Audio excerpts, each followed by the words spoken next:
Hello friends, I am Prince and welcome to Magnet Brains. तो हम basically class 10th में maths का अपना नया चैप्टर ट्रायंगल्स देख रहे थे, जहां पे हमारा लास्ट लेक्चर अगेन एक बहुत ज्यादा इंपॉर्टेंट और क्रूशियल लेक्चर था। क्यों इंपॉर्टेंट था सर? क्या क्या डिस्कस किया था हमने लास्ट लेक्चर में? तो लास्ट लेक्चर के अंदर हमने अपने एंगल बाइसेक्टर थ्योरम पे बेस्ड बहुत सारे शानदार और एग्जाम पॉइंट ऑफ व्यू से इंपॉर्टेंट सवालों को सॉल्व करके देखा था। तो मैं उम्मीद कर सकता हूं कि लास्ट लेक्चर में आपके साथ जितने सवाल मैंने डिस्कस किए थे, उन सारे सवालों का कंसेप्ट आपको बहुत अच्छे से क्लियर है। कहीं पे भी किसी किस्म का डाउट नहीं है। इन केस कहीं पे कोई डाउट अराइज होता है तो आप मेरे लास्ट लेक्चर को उस पॉइंट पे दोबारा से देखें, आपका डाउट अपने आप क्लियर हो जाएगा। अगर इसके बाद भी डाउट क्लियर नहीं होता तो जरूर से मुझे कमेंट सेक्शन में बताएं। अब मैंने आपको लास्ट लेक्चर में होमवर्क भी दिया था, तो उम्मीद कर सकता हूं कि सारे स्टूडेंट्स ने होमवर्क को कंप्लीट किया होगा। अब ये तो पूरी कहानी सर लास्ट लेक्चर की हो गई। इस लेक्चर में क्या करेंगे? तो इस लेक्चर के अंदर अपने इसी एंगल बाइसेक्टर थ्योरम पे बेस्ड रिमेनिंग सवालों को कवर करने की कोशिश करेंगे। तो बिना टाइम वेस्ट किए हुए अपने लेक्चर को इस शानदार सवाल के साथ स्टार्ट करते हैं सर। तो सबसे पहले अपने सवाल को पढ़ के सवाल की कहानी समझ लेते हैं। तो सवाल यहां पे मुझे कह रहा है कि BO and CO are respectively the bisector of angle B and angle C of triangle ABC. AO produced meets BC at P showed at number 1 AB by BP is equal to AO by OP. Number 2 AC by CP is equal to AO by OP. Number 3 AB by AC is equal to BP by PC. Number 4 AP is the bisector of angle BAC. अब ये जो सवाल है sir, ये आपके board exam point of view से काफी important है और कई तरीके से आपसे बोर्ड एग्जाम में पूछा जा सकता है। कैसे कैसे सर? ध्यान से सुनना। तो अगर ये सेम सवाल आपसे बोर्ड एग्जाम में इन चारों के चारों पार्ट्स के साथ पूछा जाता है सर, तो उस कंडीशन में सवाल आपसे 3 मार्क्स में भी पूछा जा सकता है और 4 मार्क्स में भी पूछा जा सकता है। मान लो यह सवाल इन 4 में से कोई 3 पार्ट के साथ पूछा जाता है। तो अगर कोई 3 पार्ट के साथ पूछा जाता है सर, तो उस कंडीशन में यह सवाल आपसे बोर्ड एग्जाम में 3 मार्क्स में पूछा जाएगा। मान लो यहां पे सर कोई 2 पार्ट्स के साथ पूछा जाता है। तो अगर कोई 2 पार्ट्स के साथ पूछा जाएगा सर, तो उस कंडीशन में 2 मार्क्स में पूछा जाएगा। अब मान लो किसी एक पार्ट के साथ पूछा जाता है, तब ध्यान से सुनना क्या होगा। अगर आपसे सवाल के अंदर या तो यह पार्ट पूछ दे या फिर यह पार्ट पूछ दे सर, तब तो 1 मार्क्स में पूछा जाएगा। लेकिन अगर यहीं पे आपसे यह पार्ट पूछ दे या फिर यह पार्ट पूछ दे सर, तो उस कंडीशन में 2 मार्क्स में पूछा जाएगा। तो आपको ऑब्जर्व हो रहा है सर कि एक ही सवाल की अलग अलग तरीके से यहां पे मार्किंग स्कीम बैठ रही है, जो कि इस बात पे डिपेंड कर रहा है कि आपसे बोर्ड एग्जाम में इन 4 में से कितने पार्ट्स पूछे जाते हैं। अब देखते हैं सर कि सवाल में क्या क्या इंटरेस्टिंग है। तो पहली इंटरेस्टिंग चीज तो आपने गेस कर ली होगी। अब तक क्या गेस किया है सर? तो आपने सही गेस किया है कि पहली इंटरेस्टिंग चीज तो यह है सर कि हो सकता है आपके बोर्ड एग्जाम में यह सवाल बिना फिगर के पूछ दिया जाए। तो अगर सवाल बिना फिगर के पूछ दिया जाता है तो फिगर को कैसे ड्रॉ करना है, कैसे कंस्ट्रक्ट करना है सर, उसको यहां पे सबसे पहले सीखने की कोशिश करते हैं। तो सवाल के लैंग्वेज को मैंने बहुत अच्छे से पढ़ लिया था। अब देखो इसमें क्या क्या मुझे ऑब्जर्व हो रहा है। तो सबसे पहले तो मुझे दिख रहा है कि कोई ट्रायंगल ABC पे चर्चा हो रही है, और इसके साथ साथ मुझे यहां पे यह भी दिख रहा है सर कि मुझे अपने ट्रायंगल ABC को कोई स्पेशल टाइप का ट्रायंगल साबित नहीं करना है। अब चूंकि मुझे अपने ट्रायंगल ABC को कोई स्पेशल टाइप का ट्रायंगल साबित नहीं करना है सर, तो आपकी मर्जी है कि आप अपना ट्रायंगल कैसा लेना चाहते हो। आप अपना ट्रायंगल ऐसा भी ले सकते हो, आप अपना ट्रायंगल ऐसा भी ले सकते हो, आप अपना ट्रायंगल ऐसा भी ले सकते हो। तो जैसे ट्रायंगल लेना चाहते हो सर, आप वैसे ले सकते हो, प्योरली आपकी चॉइस है। तो मान लो रैंडमली मैंने अपना ट्रायंगल कुछ इस तरीके से यहां पे सेलेक्ट कर लिया। अब ट्रायंगल का नामकरण भी किया गया है सर। क्या नामकरण किया गया है? तो ट्रायंगल का नाम रखा गया है ट्रायंगल ABC। तो अगेन आपकी चॉइस है सर कि आप किस वर्टेक्स को A कहना चाहते हो, किसको B कहना चाहते हो, किसको C कहना चाहते हो। तो मान लो रैंडमली मैंने इस वर्टेक्स को A कह दिया, इसको B कह दिया और इसको C कह दिया सर। आगे चलते।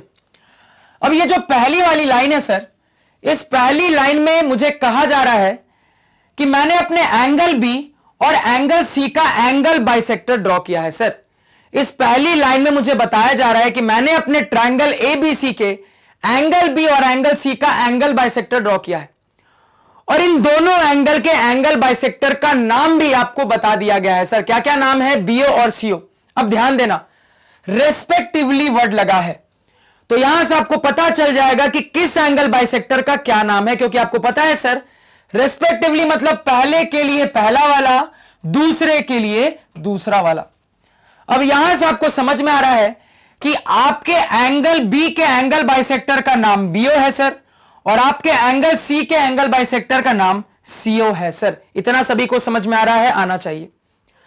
अब ये जो इन एंगल बाइसेक्टर के नाम है सर बड़े इंटरेस्टिंग है, इसको यहां पे समझने की कोशिश करते हैं, तो ध्यान से सुनना। अल्टीमेटली सर हमारे एंगल बाइसेक्टर क्या होंगे, तो लाइन सेगमेंट होंगे, और ये मेरे लाइन सेगमेंट के नाम है सर।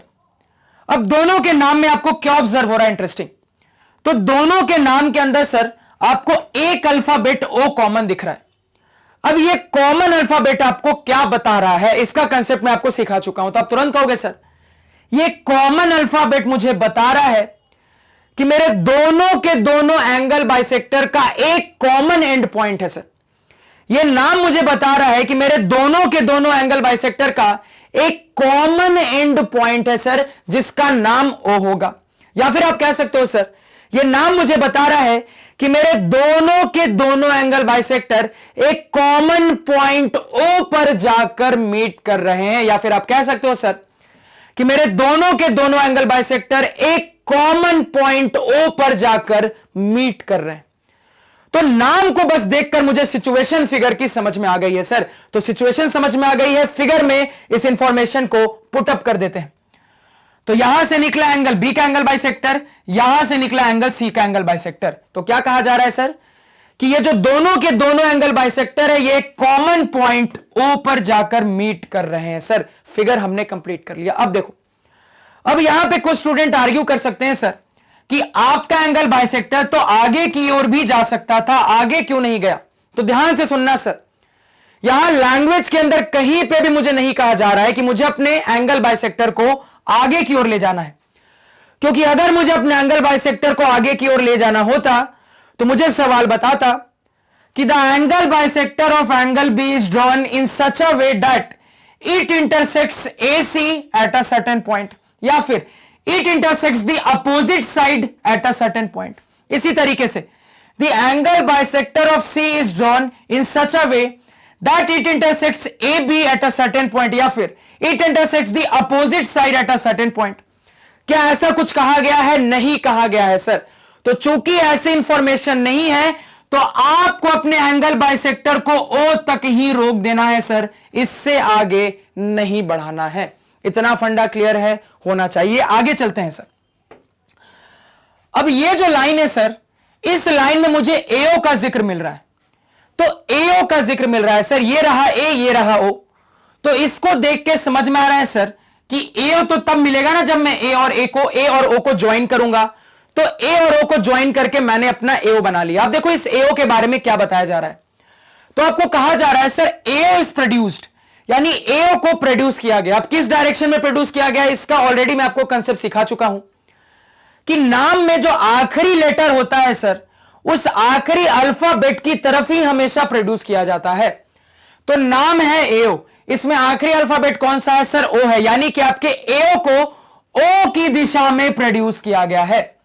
अब O की दिशा में यहां तक प्रोड्यूस किया गया है कि और आगे तक ले गया गया है, यह मुझे कैसे पता लगेगा सर? तो उसके लिए मुझे फर्दर यहां पे इंफॉर्मेशन दी गई है।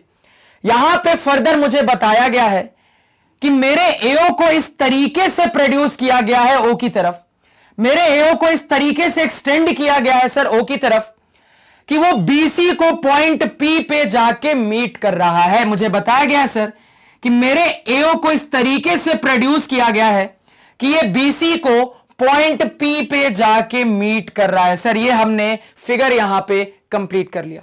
अभी बीच में ऐसा हुआ था, लग रहा है कि वो जो पहले जमाने में होते थे ना, डिस्क अटक जाती थी, गाना चलते चलते अटक जाता था, वही हुआ था मेरे साथ। कोई बात नहीं, होता है कभी कभी पढ़ाते पढ़ाते। तो अब देखो यहां पे, तो फिगर हमने यहां पे कंप्लीट कर लिया सर, फिगर बना लिया, फिगर में कोई दिक्कत नहीं। अब आगे बढ़ते हैं।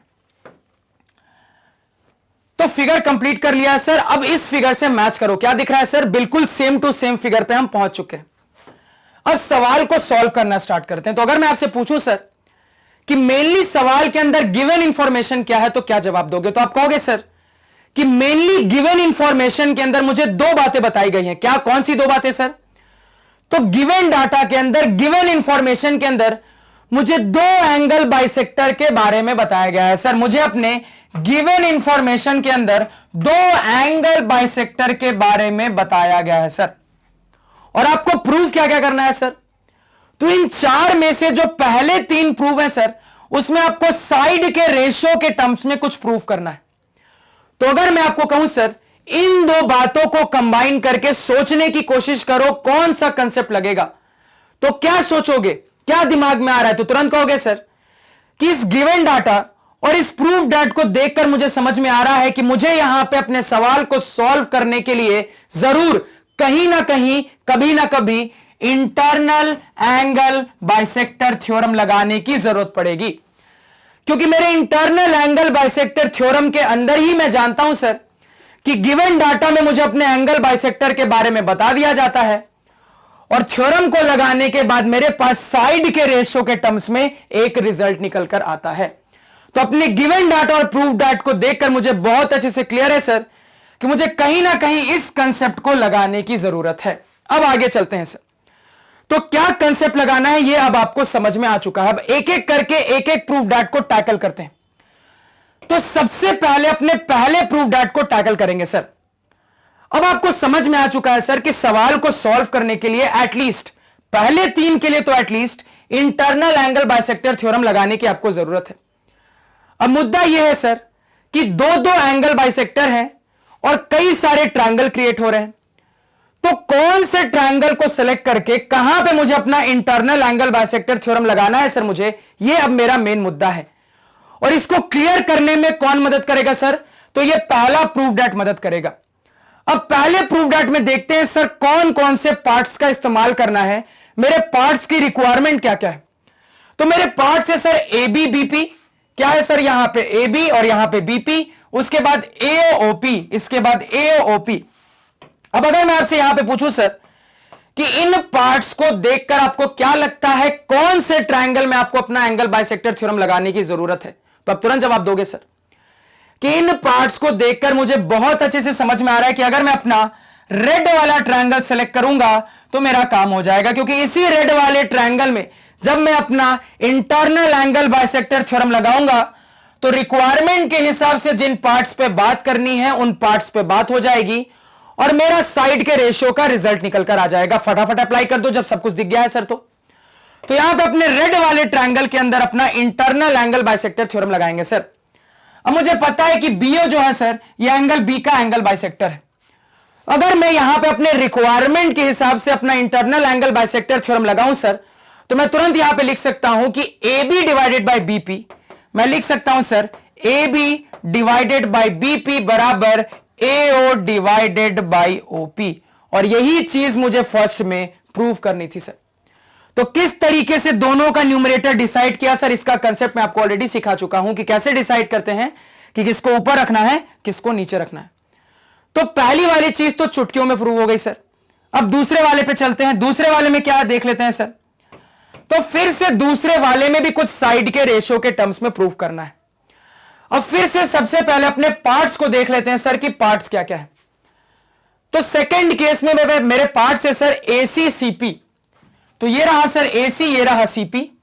इसके अलावा एओ ओपी, तो ये रहा सर एओ, ये रहा ओपी। अब फिर से वही सवाल कि अगर मैं आपसे पूछूं सर किस रिक्वायरमेंट को देखकर आपको क्या समझ में आ रहा है कि आपको किस ट्रायंगल को सेलेक्ट करने की जरूरत है अपना इंटरनल एंगल बाइसेक्टर थ्योरम लगाने के लिए, तो आप तुरंत जवाब दोगे सर कि रिक्वायरमेंट को देखकर मुझे समझ में आ रहा है कि अगर मैं अपने ऑरेंज वाले ट्रायंगल को सेलेक्ट करके इसमें अपना इंटरनल एंगल बाइसेक्टर थ्योरम लगा दूंगा तो मेरा यहां पे काम हो जाएगा। क्योंकि इस ऑरेंज वाले ट्रायंगल में मुझे दिख रहा है सर कि एंगल सी का एंगल बाइसेक्टर कौन है सर, सीओ है। तो अपने ऑरेंज वाले ट्रायंगल में यहां पे क्या करते हैं सर, अपना इंटरनल एंगल बाइसेक्टर थ्योरम लगाते हैं। तो अगर मैं अपने ऑरेंज वाले ट्रायंगल में रिक्वायरमेंट के हिसाब से अपना एंगल बाइसेक्टर थ्योरम लगाऊं तो मैं लिख सकता हूं sir AC divided by CP बराबर यहां पे AO डिवाइडेड बाई OP। और यही सेम चीज मुझे अपने सेकंड केस में प्रूव करनी थी, जिसको मैंने यहां पे फटाफट सर प्रूव कर लिया। यहां तक समझने में किसी को कोई दिक्कत अगेन नहीं होनी चाहिए। अब ध्यान देना, ये जो दोनों ट्रायंगल आ रहे हैं सर, इन दोनों ही ट्रायंगल में मुझे ऑब्जर्व हो रहा है कि ये जो साइड है सर, ये साइड कॉमन है। तो देखो इससे क्या पता लगता है, तो जिस तरीके से इस कॉमन ट्रायंगल के कॉमन साइड का फंडा हमने अपने थेल्स थ्योरम में सीखा था सर, वैसी कहानी एंगल बाइसेक्टर थ्योरम में भी चल सकती है। और मुझे यहां पे क्लियरली दिख रहा है सर कि मेरे रेड वाले ट्रायंगल और ऑरेंज वाले ट्रायंगल दोनों में ही ये जो पोर्शन है, ये जो साइड है सर, ये कॉमन है। अब चूंकि ये साइड दोनों ही ट्रायंगल में कॉमन है, तो अगर मैं अपने दोनों ट्रायंगल में एंगल बाइसेक्टर थ्योरम लगाऊंगा सर, तो दोनों के रिजल्ट के अंदर मुझे अपने इस साइड को कंटेन करने वाले पार्ट्स दिख जाएंगे। अब चूंकि दोनों के रिजल्ट के अंदर इस कॉमन साइड को कंटेन करने वाले पार्ट्स है सर, तो यहां से तुरंत मुझे समझ में आता है कि दोनों के रिजल्ट में यह पार्ट कॉमन है, यानी कि इनडायरेक्टली बची हुई चीजें को रिलेट हो सकती है। और इसी टाइप का फंडा हमने अपने थेल्स में भी होता हुआ देखा था सर। तो यही सेम चीज मुझे यहां पे भी ऑब्जर्व हो रही है, क्योंकि मुझे यहां पे क्लियरली दिख रहा है सर कि ये जो AO बाई OP का पोर्शन है, यानी कि इस साइड के जो पार्ट्स है सर, ये दोनों के रिजल्ट में कॉमन है। तो अगर ये पार्ट्स दोनों के रिजल्ट में कॉमन है, तो अगेन आपको क्या दिख रहा है सर, गधा बराबर घोड़ा, गधा बराबर हाथी की सिचुएशन दिख रही है। तो क्या इनडायरेक्टली घोड़ा हाथी को बराबर नहीं कर सकते? बिल्कुल कर सकते हैं सर, कर दो यहां पे। तो जैसे यहां पे घोड़ा और हाथी को बराबर करोगे सर, तो आपके पास आ जाएगा AB डिवाइडेड बाई BP बराबर यहां पे AC डिवाइडेड बाई CP। इतना समझने में कोई दिक्कत नहीं होनी चाहिए। तो ये छोटी सी चीज हमेशा याद रखना कि कोई भी थ्योरम अगर आपको साइड के रेशियो के टर्म्स के रिजल्ट में ले जाता है, और उसके लिए जो ट्रायंगल्स होते हैं सर, उन ट्रायंगल्स का अगर कोई कॉमन साइड हो रहा है, तो ऑब्वियस ही बात है सर कि चूंकि कॉमन साइड हो रहा है, तो उस कॉमन साइड के पार्ट्स आपको दोनों के रिजल्ट में दिखेंगे।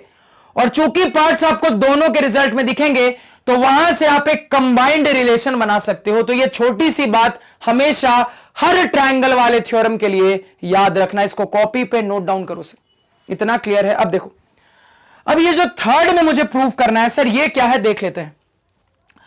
तो थर्ड में मुझे प्रूव करना है AB by AC is equal to BP by PC। मेरे पास क्या आ रहा है सर, मेरे पास AB बाई BP बराबर AC बाई CP आ रहा है। यानी जो प्रूफ करना है सर वो एग्जैक्टली नहीं आ रहा है, लेकिन मुझे यह जरूर समझ में आ रहा है सर कि मेरे थर्ड के प्रूफ के अंदर जितने पार्ट्स का इस्तेमाल हो रहा है, वो चारों के चारों पार्ट्स के रिजल्ट में मुझे यहां पे सारी चीजें दिख रही हैं। मुझे यहां पे क्लियरली दिख रहा है सर कि दोनों की मदद से मैं जो ये रिजल्ट तक पहुंचा हूं, इस रिजल्ट के अंदर ये जो चारों पार्ट्स हैं और ये जो प्रूफ डेट के चारों पार्ट्स हैं, ये सेम है। अब चूंकि दोनों में ये पार्ट सेम है सर, तो मुझे ये भी समझ में आ रहा है कि इसी को थोड़ा सा रीअरेंजमेंट करने की जरूरत है, क्योंकि अगर मैं इसको थोड़ा सा रीअरेंज कर दूंगा तो मैं ऑटोमेटिकली यहां पे पहुंच जाऊंगा। कैसे पहुंचूंगा सर, देखते हैं। तो AB के नीचे AC चाहिए, ले आते हैं भैया। यहां पे AB है डिवाइडेड बाय नीचे AC चाहिए, कैसे आएगा?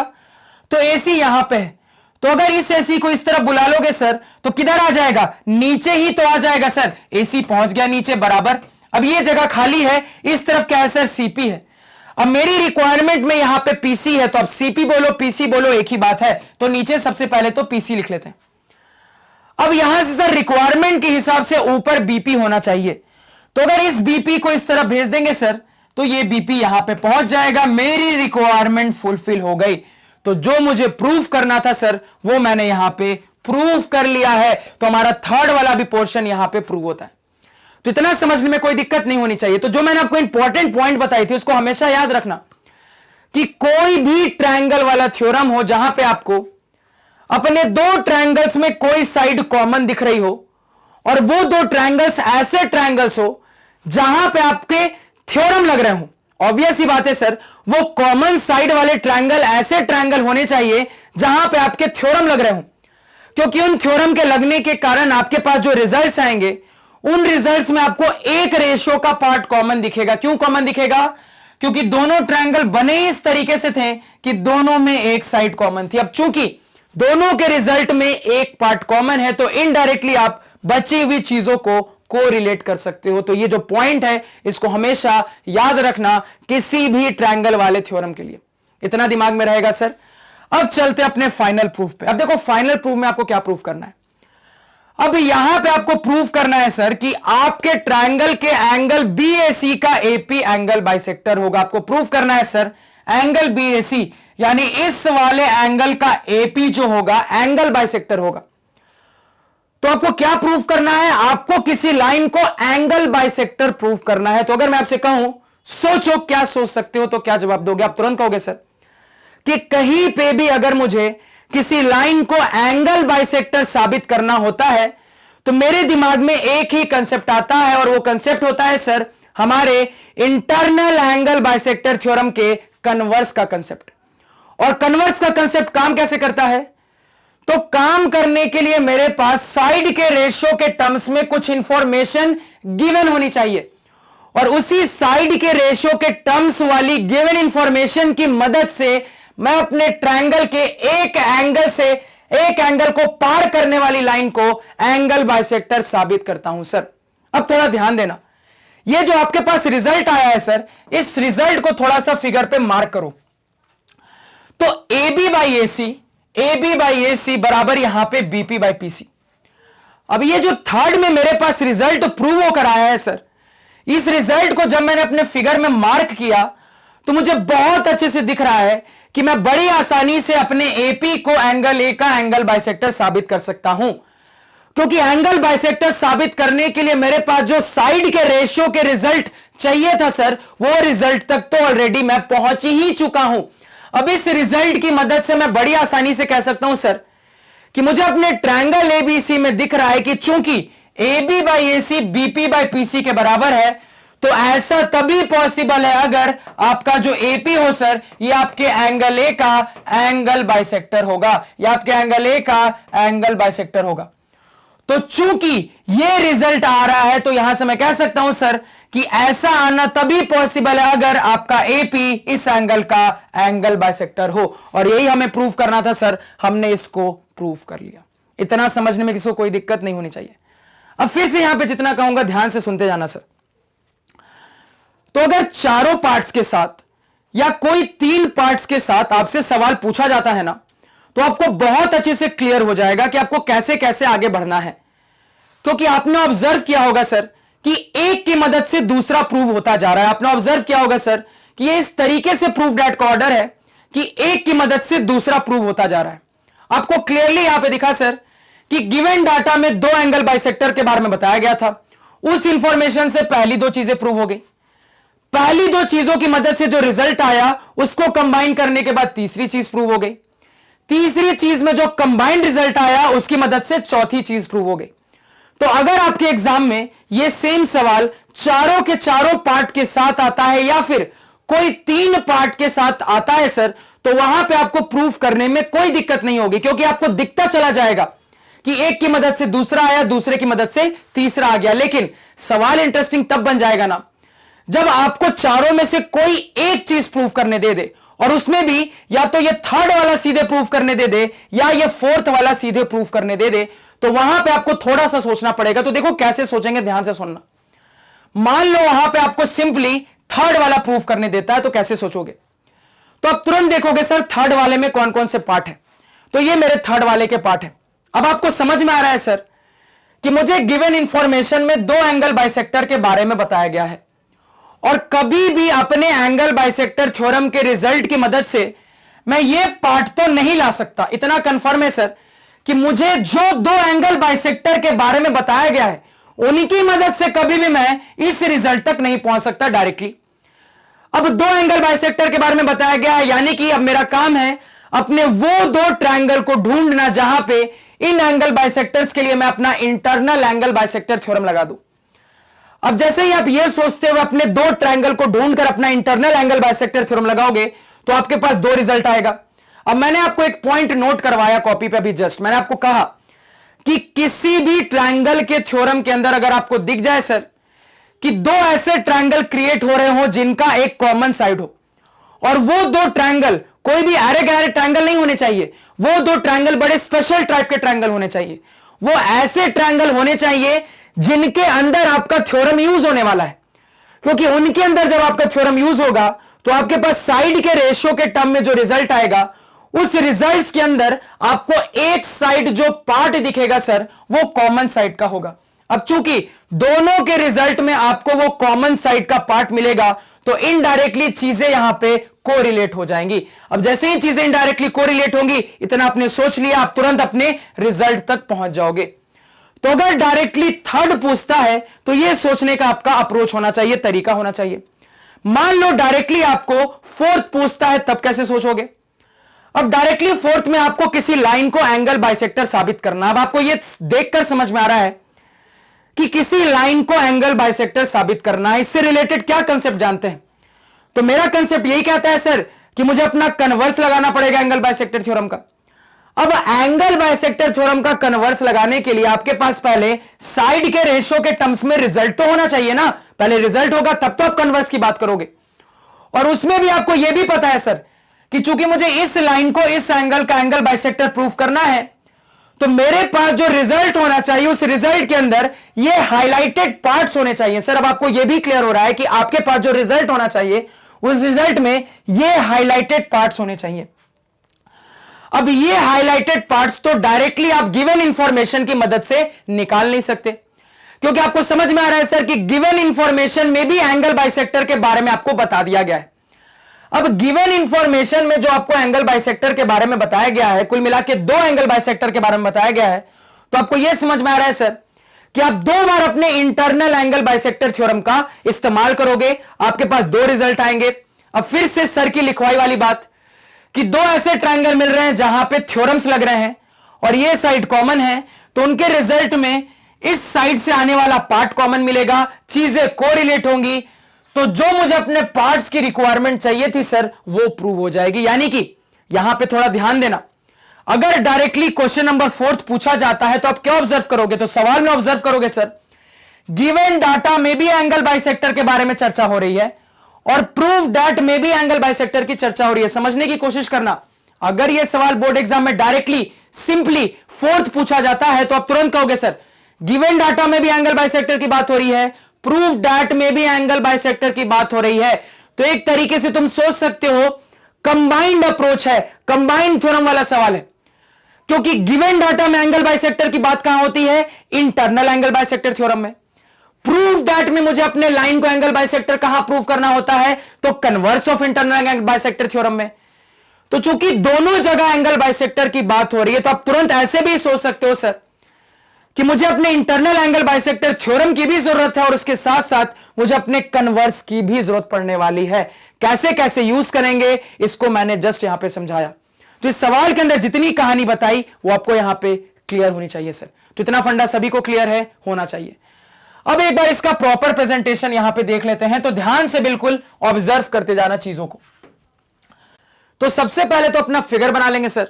अब जितना रंग बिरंगा फिगर मैंने बनाया था उतना आपको नहीं बनाना है, आपको सिंपल से अपना बेसिक फिगर बनाना है और उस बेसिक फिगर के अंदर अपने गिवन इंफॉर्मेशन को शो करना है।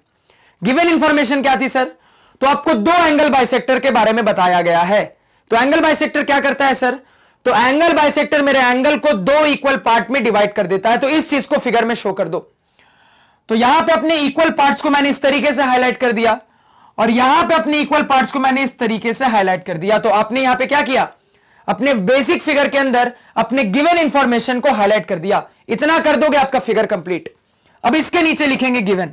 तो आपको बहुत अच्छे से पता है सर गिवन क्या है। गिवन में हमें 2 एंगल बाइसेक्टर के बारे में बताया गया है, उसको यहां पे मेंशन कर लेंगे।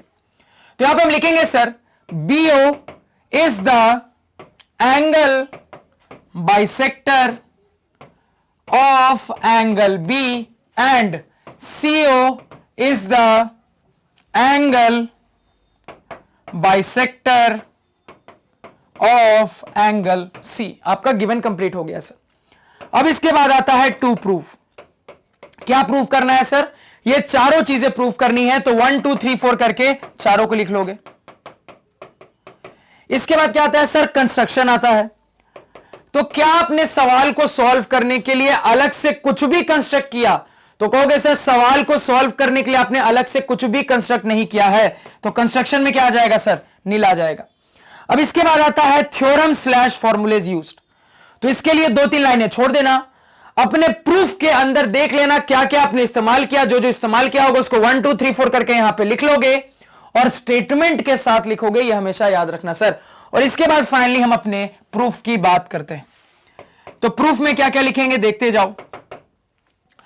तो सबसे पहली चीज को यहां पे प्रूफ करना है सर, जिसके पार्ट्स है ए बी बी पी एओ और ओपी। तो मुझे पता है कौन सा ट्रायंगल मुझे सेलेक्ट करना था सर। तो यहां पे सबसे पहले हम लिखेंगे सर इन ट्रायंगल ए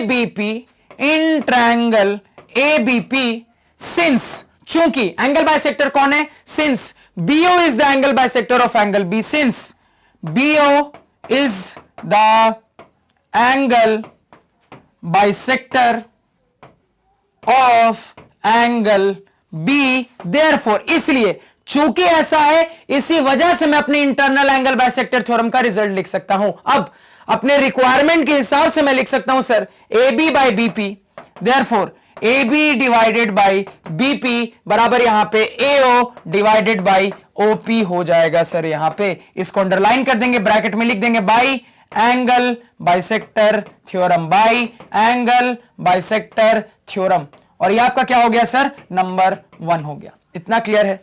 तो फर्स्ट पार्ट आपने यहां पे प्रूव कर लिया। अब किसकी बारी सर, सेकंड पार्ट की बारी। अब लिखोगे ऑल्सो इन ट्रायंगल। अब किस ट्रायंगल की बारी करनी है सर, तो अब मेरी जो रिक्वायरमेंट है उसमें ये पार्ट और ये पार्ट का इस्तेमाल हो रहा है। तो कौन सा ट्रायंगल सेलेक्ट करना पड़ेगा सर, ट्रायंगल एसीपी सेलेक्ट करना पड़ेगा। तो ऑल्सो इन ट्रायंगल एसीपी क्या लिख सकते हैं, सिंस चूंकि OC is the angle bisector of angle C, या फिर कह लो CO, since CO is the angle bisector of angle C, therefore इसी वजह से, चूंकि ऐसा है इसी वजह से मैं अपने इंटरनल एंगल बाइसेक्टर थ्योरम का यहां पे रिजल्ट लिख सकता हूं। तो अपने रिक्वायरमेंट के हिसाब से लिखूं तो मैं लिख सकता हूं sir AC by CP, therefore यहां पे AC बाई CP किसके बराबर हो जाएगा सर, AO बाई OP के, ये हो जाएगा AO बाई OP के बराबर। अगेन इसको घेर देंगे सर, यहां पे आपका बाई एंगल बाइसेक्टर थ्योरम, आपको पूरा फुल फॉर्म लिखना है, शॉर्टकट कहीं नहीं लिखना है, और ये आपका हो गया इक्वेशन नंबर 2। दूसरी चीज भी प्रूव हो गई सर। अब तीसरी चीज की यहां पे बारी है सर। अब जैसा कि मैंने आपको बताया था, मुझे दिख रहा है सर कि जो दोनों मेरे सिलेक्टेड ट्रायंगल्स है जहां पे मेरे थ्योरम्स का इस्तेमाल हो रहा है, उन दोनों ट्रायंगल्स में एक साइड कॉमन है। तो मुझे दिख रहा है सर चूंकि दोनों ट्रायंगल्स में एक साइड कॉमन है तो दोनों के रिजल्ट के अंदर मुझे वो कॉमन साइड के पार्ट मिलेंगे, तो उससे वो दोनों रेशियोज आपस में कोरिलेट किए जा सकते हैं। तो अब मैं लिख सकता हूं फ्रॉम 1 and 2, अब मैं लिख सकता हूं sir from 1 and equation number 2। यहां पे ये जो मेरा पोर्शन है सर, ये पोर्शन दोनों में कॉमन है, यानी कि अब मैं यहां से लिख दूंगा sir A B divided by B P बराबर यहां पे कितना हो जाएगा, A C divided by C P हो जाएगा। तो इन दोनों की मदद से ये मैंने अपना कंबाइंड रिजल्ट लिख दिया। अब इसमें मुझे रीअरेंजमेंट करने की जरूरत है, करो यहां पे रीअरेंजमेंट। तो अगर मैं यहां पे रीअरेंजमेंट करूंगा सर, तो ये चीज बन जाएगी ए बी डिवाइडेड बाई ए सी मेरे रिक्वायरमेंट के हिसाब से बराबर यहां पे बी पी डिवाइडेड बाई, मुझे यहां पीसी चाहिए सीपी नहीं, तो इसी चीज को मैं यहां पे क्या लिख दूंगा, पीसी लिख दूंगा सर। अगेन इसको यहां पे अंडरलाइन करके इक्वेशन नंबर 3 लिख देंगे सर। क्लियर हो गया। और यहां पे ब्रैकेट में बोल दो on rearranging, on rearranging, simple. इतना क्लियर है, आगे चलते हैं। अब फिर से मेरी बात ध्यान से सुनना। अब आपको पता है सर कि ये चौथी वाली चीज प्रूव करने के लिए आपको इंटरनल एंगल बाइसेक्टर थ्योरम का कन्वर्स लगाने की जरूरत है। तो सबसे पहले अपने ट्रायंगल को सिलेक्ट करना है वो लगाने के लिए। तो कौन सा ट्रायंगल सेलेक्ट हो रहा है सर, सबसे बड़ा वाला ट्रायंगल उसके लिए सेलेक्ट हो रहा है। तो ट्रायंगल का नाम क्या लिखे सर, ट्रायंगल एबीसी। अब आप यहां पे लिखोगे now in triangle ABC since, चूंकि ये रिजल्ट निकल के आ रहा है, ये रिजल्ट मुझे दिख रहा है, यानी कि A B divided by A C बराबर यहां पे B P divided by P C. अब ये रिजल्ट का आप इस्तेमाल कर रहे हो, कहां से कर रहे हो, तो इक्वेशन नंबर 3 से कर रहे हो, तो ब्रैकेट में लिखोगे फ्रॉम इक्वेशन नंबर 3। तो आपने यहां पे क्या कहा कि in triangle ABC since this is observed by us, therefore we can say that, what we can say, तो we can say that AP is the angle bisector of angle A, therefore AP is the angle bisector of angle A बोल दो या फिर angle BAC बोल दो, दोनों एक ही बात है सर, दोनों में कोई फर्क नहीं है। ब्रैकेट में रीजन देना जरूरी है, by converse of angle bisector theorem, by converse of angle bisector theorem. और ये आपने लिख दिया, इसको इस तरीके से घेर दोगे और इसके बाद लास्ट में हेंस प्रूव्ड। तो ये जो चारों चीजें आपने घेरी वो चारों चीजें क्या है, तो ये चारों चीजें आपके रास्ते के 4 प्रूफ है। तो आपने इनको हाईलाइट करके बता दिया कि यहां पे पहली चीज प्रूफ की, यहां पे दूसरी चीज प्रूफ की, यहां पे तीसरी चीज प्रूफ की, यहां पे चौथी चीज प्रूफ की। इतना क्लियर, इतना लिख दोगे पूरे नंबर। नेक्स्ट सवाल पे चलते हैं सर। अब ये रहा सर हमारा नेक्स्ट सवाल, अगेन एक शानदार सवाल, एग्जाम पॉइंट ऑफ व्यू से क्रूशियल सवाल, एक इंपॉर्टेंट सवाल, अपने आप में एक यूनिक सवाल। तो सबसे पहले अपने सवाल को पढ़ के सवाल की कहानी समझने की कोशिश करते हैं सर। तो सवाल यहां पे कह रहा है कि the bisector of angle A of triangle ABC meets BC in D and the bisector of exterior angle A meets BC produced in E, prove that BD by BE is equal to CD by CE। अब देखो सवाल क्यों इतना ज्यादा interesting है, तो सबसे पहला पॉइंट जो कि सवाल को इंटरेस्टिंग बनाता है वो है, समझ गए हो गया बाप, क्या है, तो हो सकता है आपके बोर्ड एग्जाम में यह सवाल बिना फिगर के पूछ दिया जाए। तो अगर यह सवाल बिना फिगर के पूछ दिया जाता है तो फिगर तक कैसे पहुंचना है सर, सबसे पहले उसको यहां पे समझने की कोशिश करते हैं। तो ध्यान से सुनते जाना। तो सवाल को हमने पढ़ लिया था सर, अब देखो सवाल पढ़ के क्या क्या समझ में आ रहा है। सबसे पहले तो सवाल के अंदर मुझे दिख रहा है कि कोई ट्रायंगल ABC पर चर्चा हो रही है, और मुझे यह भी ऑब्जर्व हो रहा है सर कि मुझे अपने ट्रायंगल ABC को कोई स्पेशल टाइप का ट्रायंगल साबित नहीं करना है। मुझे यह भी ऑब्जर्व हो रहा है सर कि मुझे अपने ट्रायंगल ABC को कोई स्पेशल टाइप का ट्रायंगल साबित नहीं करना है।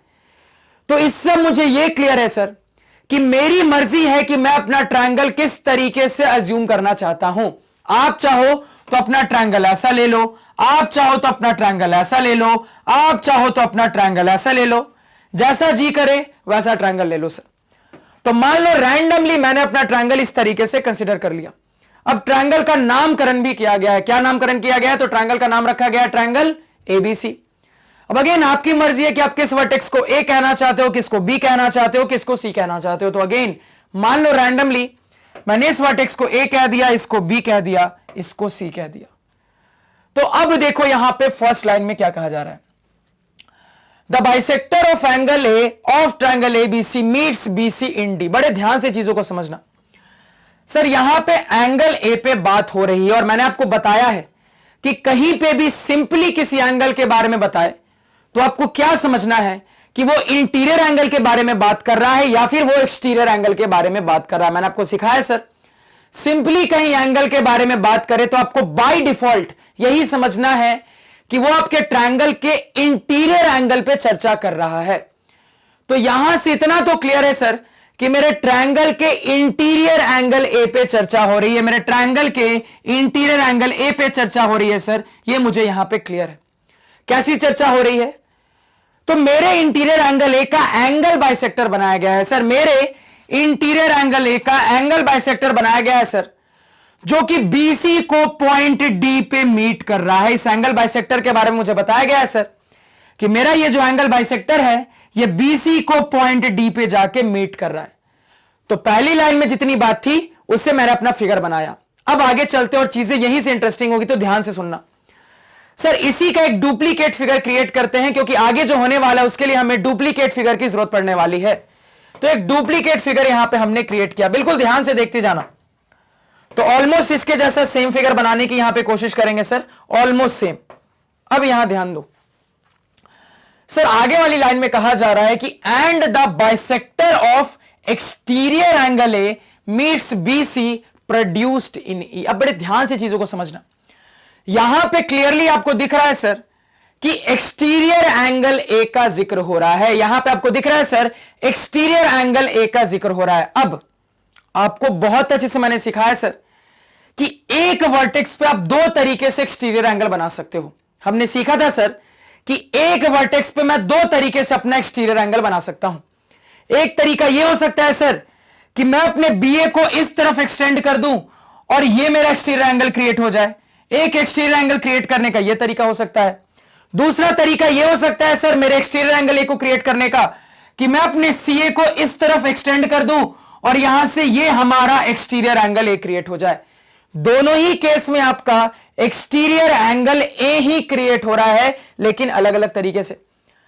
अब यहां पे तो सर आपको लैंग्वेज में क्लियर किया नहीं गया है कि इस तरीके से क्रिएट हो रहा है कि इस तरीके से क्रिएट हो रहा है। तो देखो किस तरीके से अपने फाइनल फिगर तक पहुंचेंगे, ध्यान से सुनना, दोनों केस को कंसीडर करके चल रहे हैं।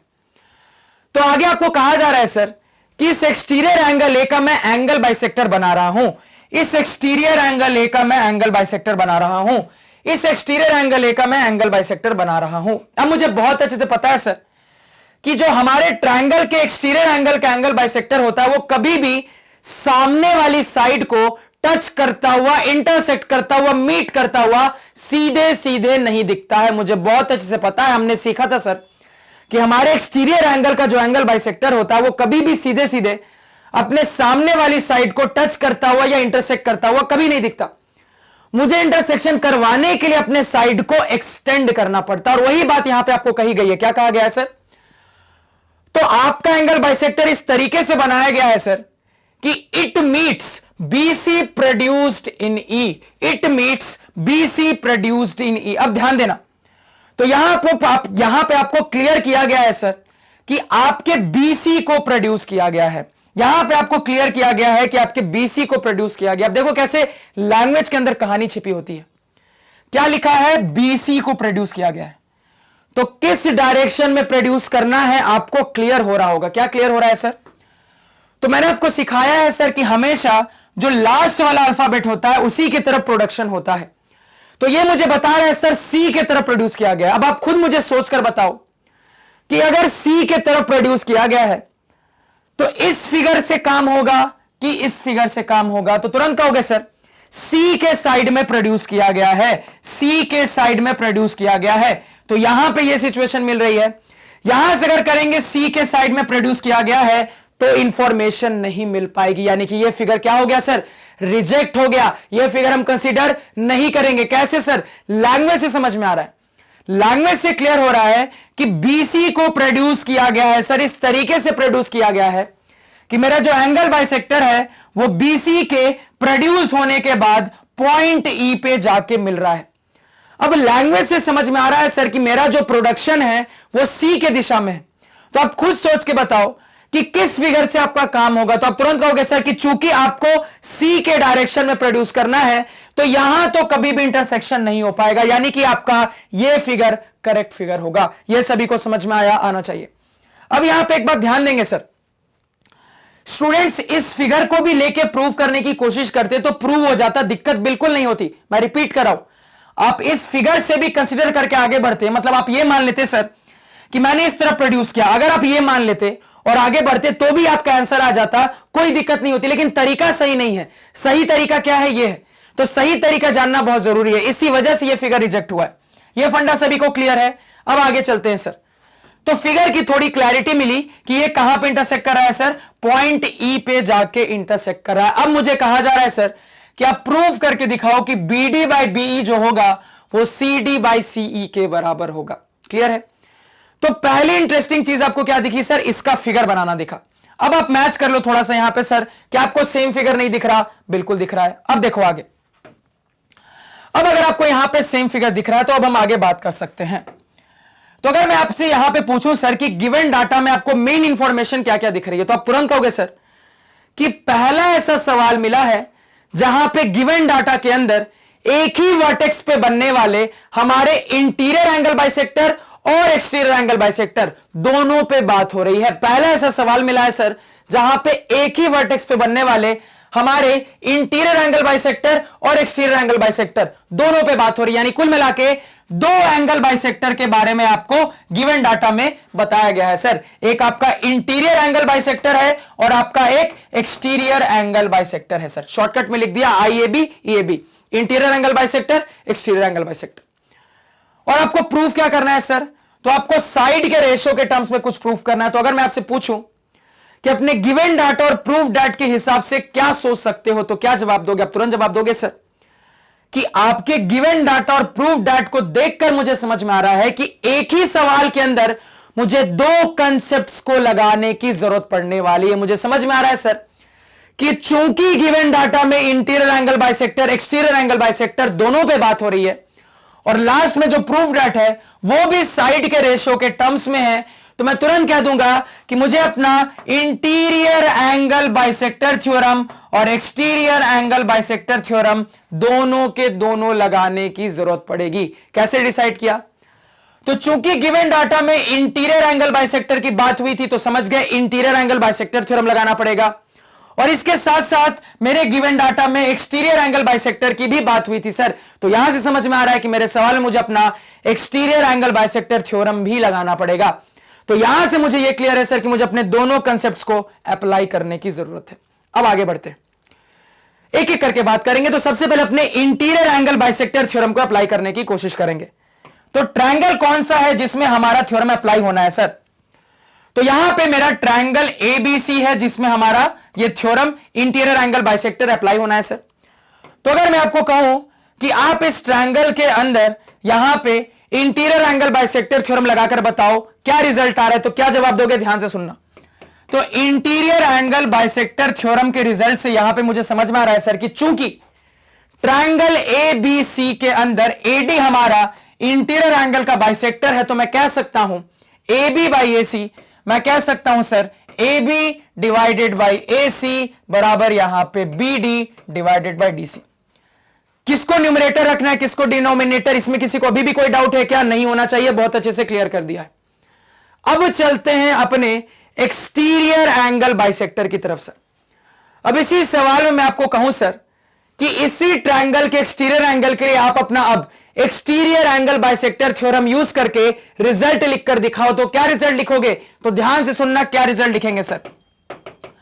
तो लिखने का तरीका मैंने आपको बहुत अच्छे से सिखाया था कि जो साइड एक्सटेंड करने के बाद, जो साइड प्रोड्यूस करने के बाद आपके एंगल बाइसेक्टर से इंटरसेक्ट करता है सर, उसका एंड पॉइंट्स हम देखते हैं, क्योंकि यही जो एंड पॉइंट्स होते हैं ये मेरे इंटरसेक्शन पॉइंट के साथ कंबाइन होने के बाद मेरे डिवीजन के पार्ट्स बनते हैं। तो आपके डिवीजन के पार्ट्स आपको मिल गए हैं। क्या क्या है सर?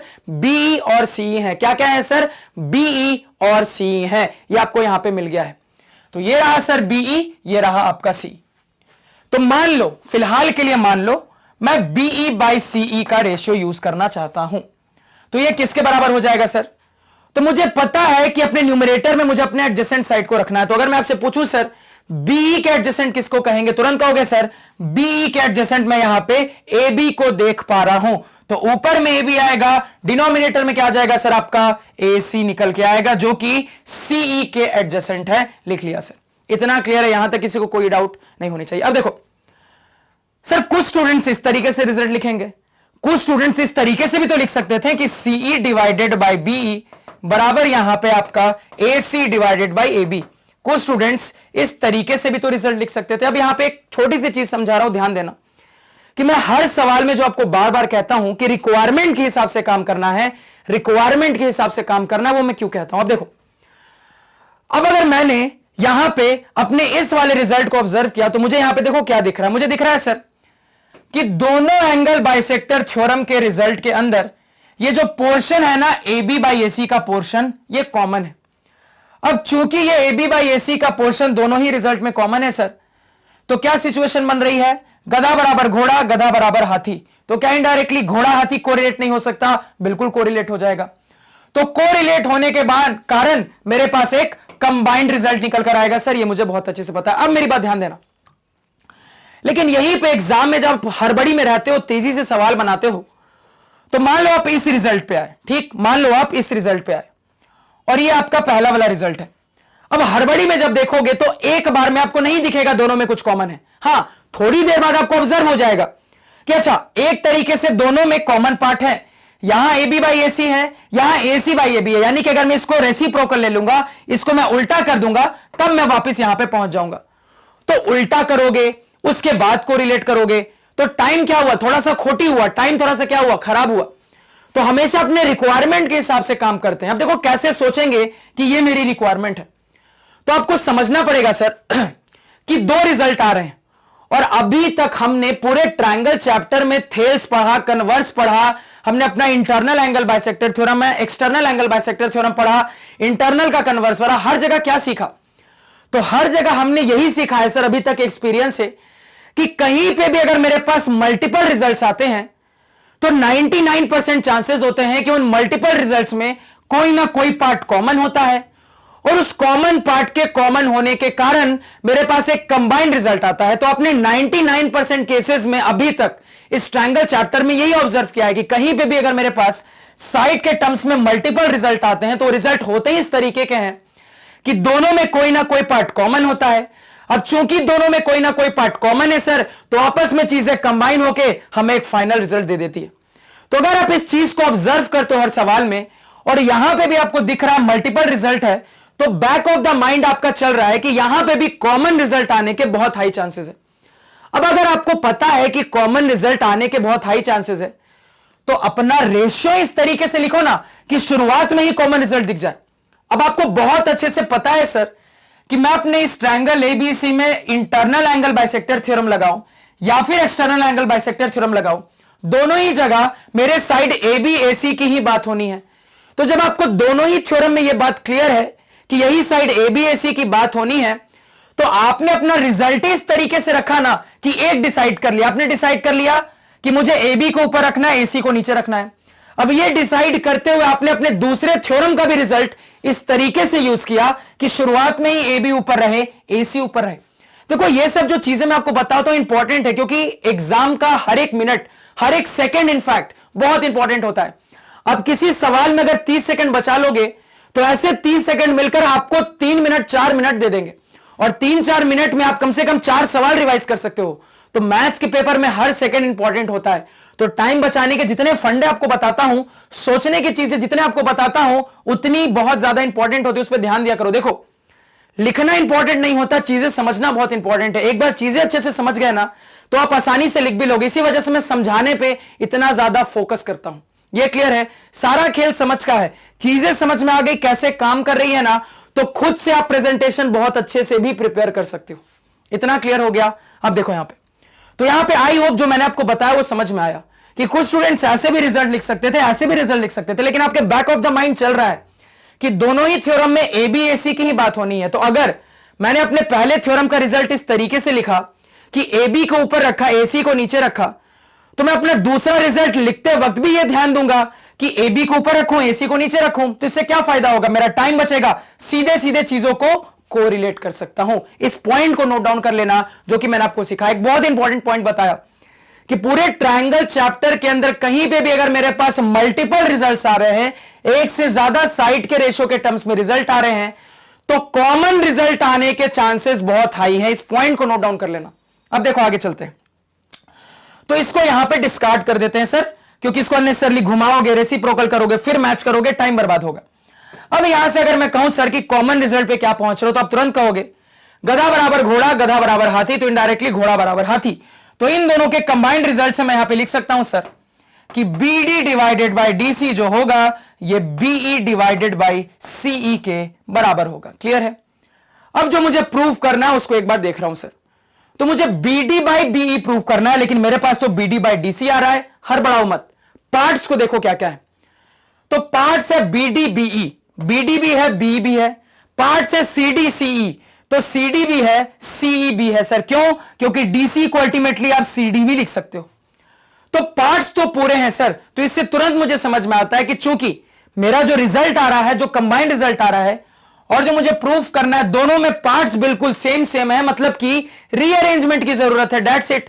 तो ऑन रीअरेंजिंग तो रीअरेंज कर लूंगा तो मैं तुरंत बोल दूंगा सर यहां से कि BD डिवाइडेड बाय, अब देखो मुझे नीचे क्या चाहिए, B चाहिए। कैसे आएगा? B को बगल में बुला लो, B नीचे आ गया। अब B नीचे आ गया तो CD को ऊपर भेज दो सर। तो बराबर यहां पे हो गया CD डिवाइडेड बाय डिनोमिनेटर में क्या हो जाएगा आपका? तो डिनोमिनेटर में आपका CE हो जाएगा। क्या यही चीज आपको प्रूव नहीं करनी थी? यही करनी थी, कर दिया प्रूव। तो एक काफी अच्छा सवाल अंडरस्टैंडिंग पॉइंट ऑफ व्यू से जो आपको एग्जाम में 2 मार्क्स में या फिर 3 मार्क्स में पूछा जा सकता है। इतना समझने में किसी को कोई दिक्कत अगेन नहीं होनी चाहिए। अब यहां पे थोड़ा प्रेजेंटेशन भी देख लेते हैं, तो ध्यान से सुनते जाना सर। तो सबसे पहले तो अपने फिगर की बात करेंगे। अब इतना रंग बिरंगा फिगर आपको बनाना नहीं है, आपको अपना बेसिक फिगर बनाना है और बेसिक फिगर के अंदर अपने इक्वल पार्ट्स को शो कर देना है। इतना क्लियर हो गया? आगे चलते हैं सर। इसके बाद लिखते हैं गिवन। तो अगर मैं यहां से पूछूं कि गिवन में मेन इंफॉर्मेशन क्या दी गई है, तो मेनली कहोगे सर गिवन में मुझे दो टाइप के एंगल बाइसेक्टर के बारे में बताया गया है, उन दो टाइप के एंगल बाइसेक्टर के बारे में यहां पे बोल देंगे। तो यहां पे हम सबसे पहले बोलेंगे सर कि AD is the angle bisector of angle ए। अब देखो आपको अलग से इंटीरियर एंगल ए लिखने की जरूरत नहीं है, आपने सीधे एंगल लिखा, एग्जामिनर समझ जाएगा कि बाय डिफॉल्ट तुम इंटीरियर एंगल की ही बात करो। और इसके साथ साथ and AE is the angle bisector of of exterior angle ए। मैंने आपको बताया कभी भी एक्सटीरियर एंगल के बारे में बात करनी होती है तो अलग से मेंशन करते हैं। तो यहां पे क्या लिखा हमने? A is the angle bisector of exterior angle ए। तो आपका गिवन डाटा यहां पे कंप्लीट होता है। अब चलते हैं सर टू प्रूफ पे। क्या प्रूफ करना है? तो मुझे प्रूफ करना है BD डिवाइडेड बाई BE बराबर यहां पे CD डिवाइडेड बाई CE। इसके बाद क्या आता है सर? तो इसके बाद आता है कंस्ट्रक्शन। तो सवाल को सॉल्व करने के लिए क्या अलग से कुछ भी कंस्ट्रक्ट करना पड़ा? नहीं करना पड़ा सर, जितना सवाल ने दिया था उतने से मेरा काम हो गया है। तो कंस्ट्रक्शन में नील। इसके बाद sir theorems slash formulas used. तो इसके लिए हमेशा बताया 2-3 लाइनें छोड़ दिया करो। लास्ट में जब आपका प्रूफ कंप्लीट हो जाए तो उसमें देख लो क्या क्या थ्योरम का इस्तेमाल किया, क्या क्या फॉर्मूले का इस्तेमाल किया, उसको 1 2 3 करके मेंशन कर दो और ब्रैकेट में उसकी स्टेटमेंट लिखना मत भूलना। अब फाइनली अपने प्रूफ पे बात करते हैं, तो ध्यान देना यहां पे। तो प्रूफ पे बात करना स्टार्ट करते हैं सर। तो सबसे पहले अपने इंटरनल एंगल बाइसेक्टर के बारे में बात करते हैं। कौन सा ट्रायंगल लेना है? तो ट्रायंगल तो ABC ही लेना है सर। तो सबसे पहले लिखेंगे इन ट्रायंगल ABC सिंस, चूंकि AD is the angle bisector of angle A, since AD is the angle bisector of angle A, since AD is the angle bisector of angle ए, चूंकि angle bisector है, therefore अब मैं अपने internal angle bisector theorem की मदद से लिख सकता हूं कि AB बाई AC बराबर AB डिवाइडेड बाई AC बराबर यहां पे BD divided by DC। Clear है? इसको यहां पे क्या कर देंगे? घेर देंगे सर। यहां पे ब्रैकेट में अब मैंने आपको क्या सिखाया था कि इंटरनल लगे या एक्सटर्नल लगे, आपको ब्रैकेट में क्या लिखना है? By angle bisector theorem, by angle bisector theorem. आपको सिंपली यही लिखना है, बाई एंगल बाइसेक्टर थ्योरम। इसको इक्वेशन नंबर 1 कह देंगे सर। क्लियर है? अब देखो ऑल्सो, अब ये रिजल्ट लिखने के बाद क्या लिखोगे सर? अब अपने एक्सटीरियर एंगल बाइसेक्टर पे बात करते हैं तो यहां पे लिखेंगे सर ऑल्सो। देखो ट्रायंगल अभी भी आपका ट्रायंगल ABC ही है, इसी ट्रायंगल के एक एक्सटीरियर एंगल पे बात हो रही है, तो ट्रायंगल अभी भी वही है। तो अब इसी में कंटिन्यू करेंगे। Also AE is the exterior angle bisector, also AE is the angle bisector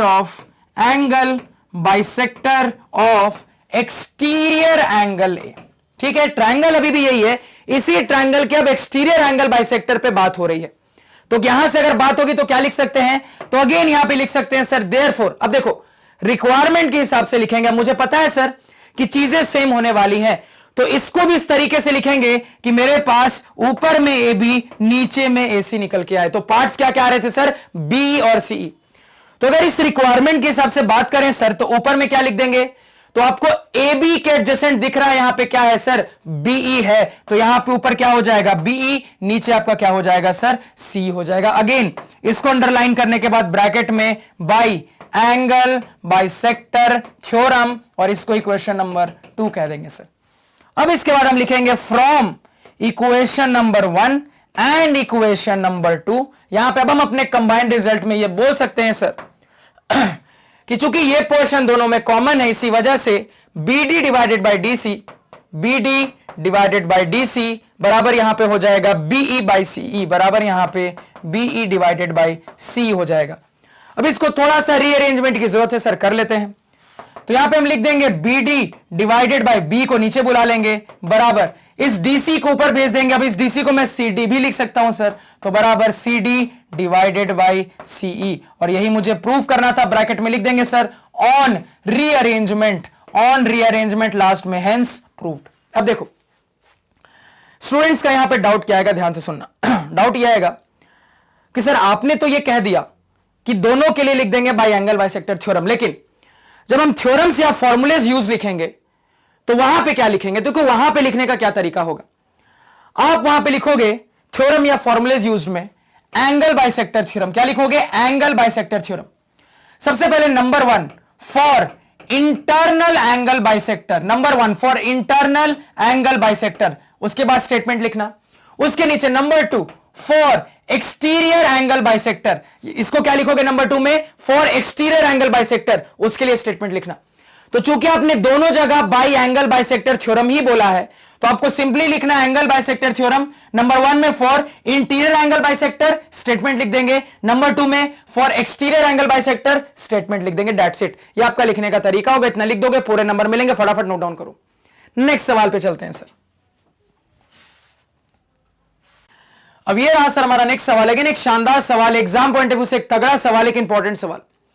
और ये सवाल अगर आपको बोर्ड एग्जाम में पूछा जाएगा सर, तो या तो 3 मार्क्स में पूछा जाएगा या तो 3 से ज्यादा मार्क्स में पूछा जाएगा। तो सबसे पहले अपने सवाल को पढ़ के सवाल की कहानी समझ लेते हैं यहां पे। तो सवाल मुझे यहां पे कह रहा है सर कि ABCD is a quadrilateral in which AB is equal to AD, the bisector of angle BAC and angle CAD intersect the sides BC and CD at points E and F respectively, prove that EF parallel BD। अब ये सवाल मैंने यहां पे पढ़ लिया sir, तो अगर मैं आपसे पूछूं सवाल में आपको क्या क्या इंटरेस्टिंग ऑब्जर्व हो रहा है, तो पहली इंटरेस्टिंग चीज तो अब आप खुद बता दोगे कि सर कहने वाले हैं कि ये सवाल भी हो सकता है हमसे अगर बोर्ड एग्जाम में पूछा जाए तो बिना फिगर के भी पूछा जा सकता है। तो अगर बिना फिगर के पूछे जाने के चांसेस है सर, तो सबसे पहले यह सीखने की कोशिश करेंगे कि सवाल के लिए फिगर तक कैसे पहुंचना है सर। तो ध्यान देना यहां पे। तो सवाल के लैंग्वेज में देखो क्या क्या ऑब्जर्व हो रहा है। सबसे पहले मुझे दिख रहा है सर कि कोई क्वाड्रिलैटरल ABC पे चर्चा हो रही है, और मुझे अपने सवाल को पढ़ के यह भी ऑब्जर्व हो रहा है कि मुझे अपने क्वाड्रिलैटरल को कोई स्पेशल टाइप का क्वाड्रिलैटरल साबित नहीं करना है। मुझे यह भी ऑब्जर्व हो रहा है कि मुझे अपने क्वाड्रिलैटरल को कोई स्पेशल टाइप का क्वाड्रिलैटरल साबित नहीं करना है। तो सर ने ऐसी सिचुएशन में क्या सिखाया था? तो सर ने ऐसी सिचुएशन में सिखाया था कि आप चाहो तो कैसा भी अपना क्वाड्रिलैटरल ले लो, लेकिन उसके बाद भी सर ने कहा था कि ऐसी सिचुएशन के अंदर जब आपके पास यह चॉइस होती है कि आप कैसा भी क्वाड्रिलैटरल कंसीडर कर सकते हो, तो आप अपने मर्जी से क्वाड्रिलैटरल बनाने से बचना और हमेशा यह कोशिश करना कि आपका क्वाड्रिलैटरल पैरेललोग्राम की तरह दिखे। सर ने ऐसा बहुत अच्छे से समझाया था। तो सर की बात को ध्यान में रखते हुए मैंने अपना क्वाड्रिलैटरल पैरेललोग्राम की तरह दिखने वाला यहां पे बना दिया। यहां तक समझने में किसी को कोई दिक्कत नहीं होनी चाहिए। अब देखो, अब अपने क्वाड्रिलैटरल का नामकरण भी किया गया है। क्या नाम रखा गया है? तो नाम रखा गया है ABCD। अब क्वाड्रिलैटरल या हर साइड के पॉलीगॉन के लिए मैंने आपको बताया है सर कि नामकरण के जो स्टेप्स होते हैं वो बहुत इंपॉर्टेंट है, उसको ब्रेक मत करना। तो रूल्स ये कहता है सर कि आपके नामकरण का जो स्टार्टिंग लेटर है, जो स्टार्टिंग अल्फाबेट है, उसको आप किसी भी वर्टेक्स को मान सकते हो। उसके बाद आपको एक प्रॉपर साइक्लिक ऑर्डर फॉलो करना है।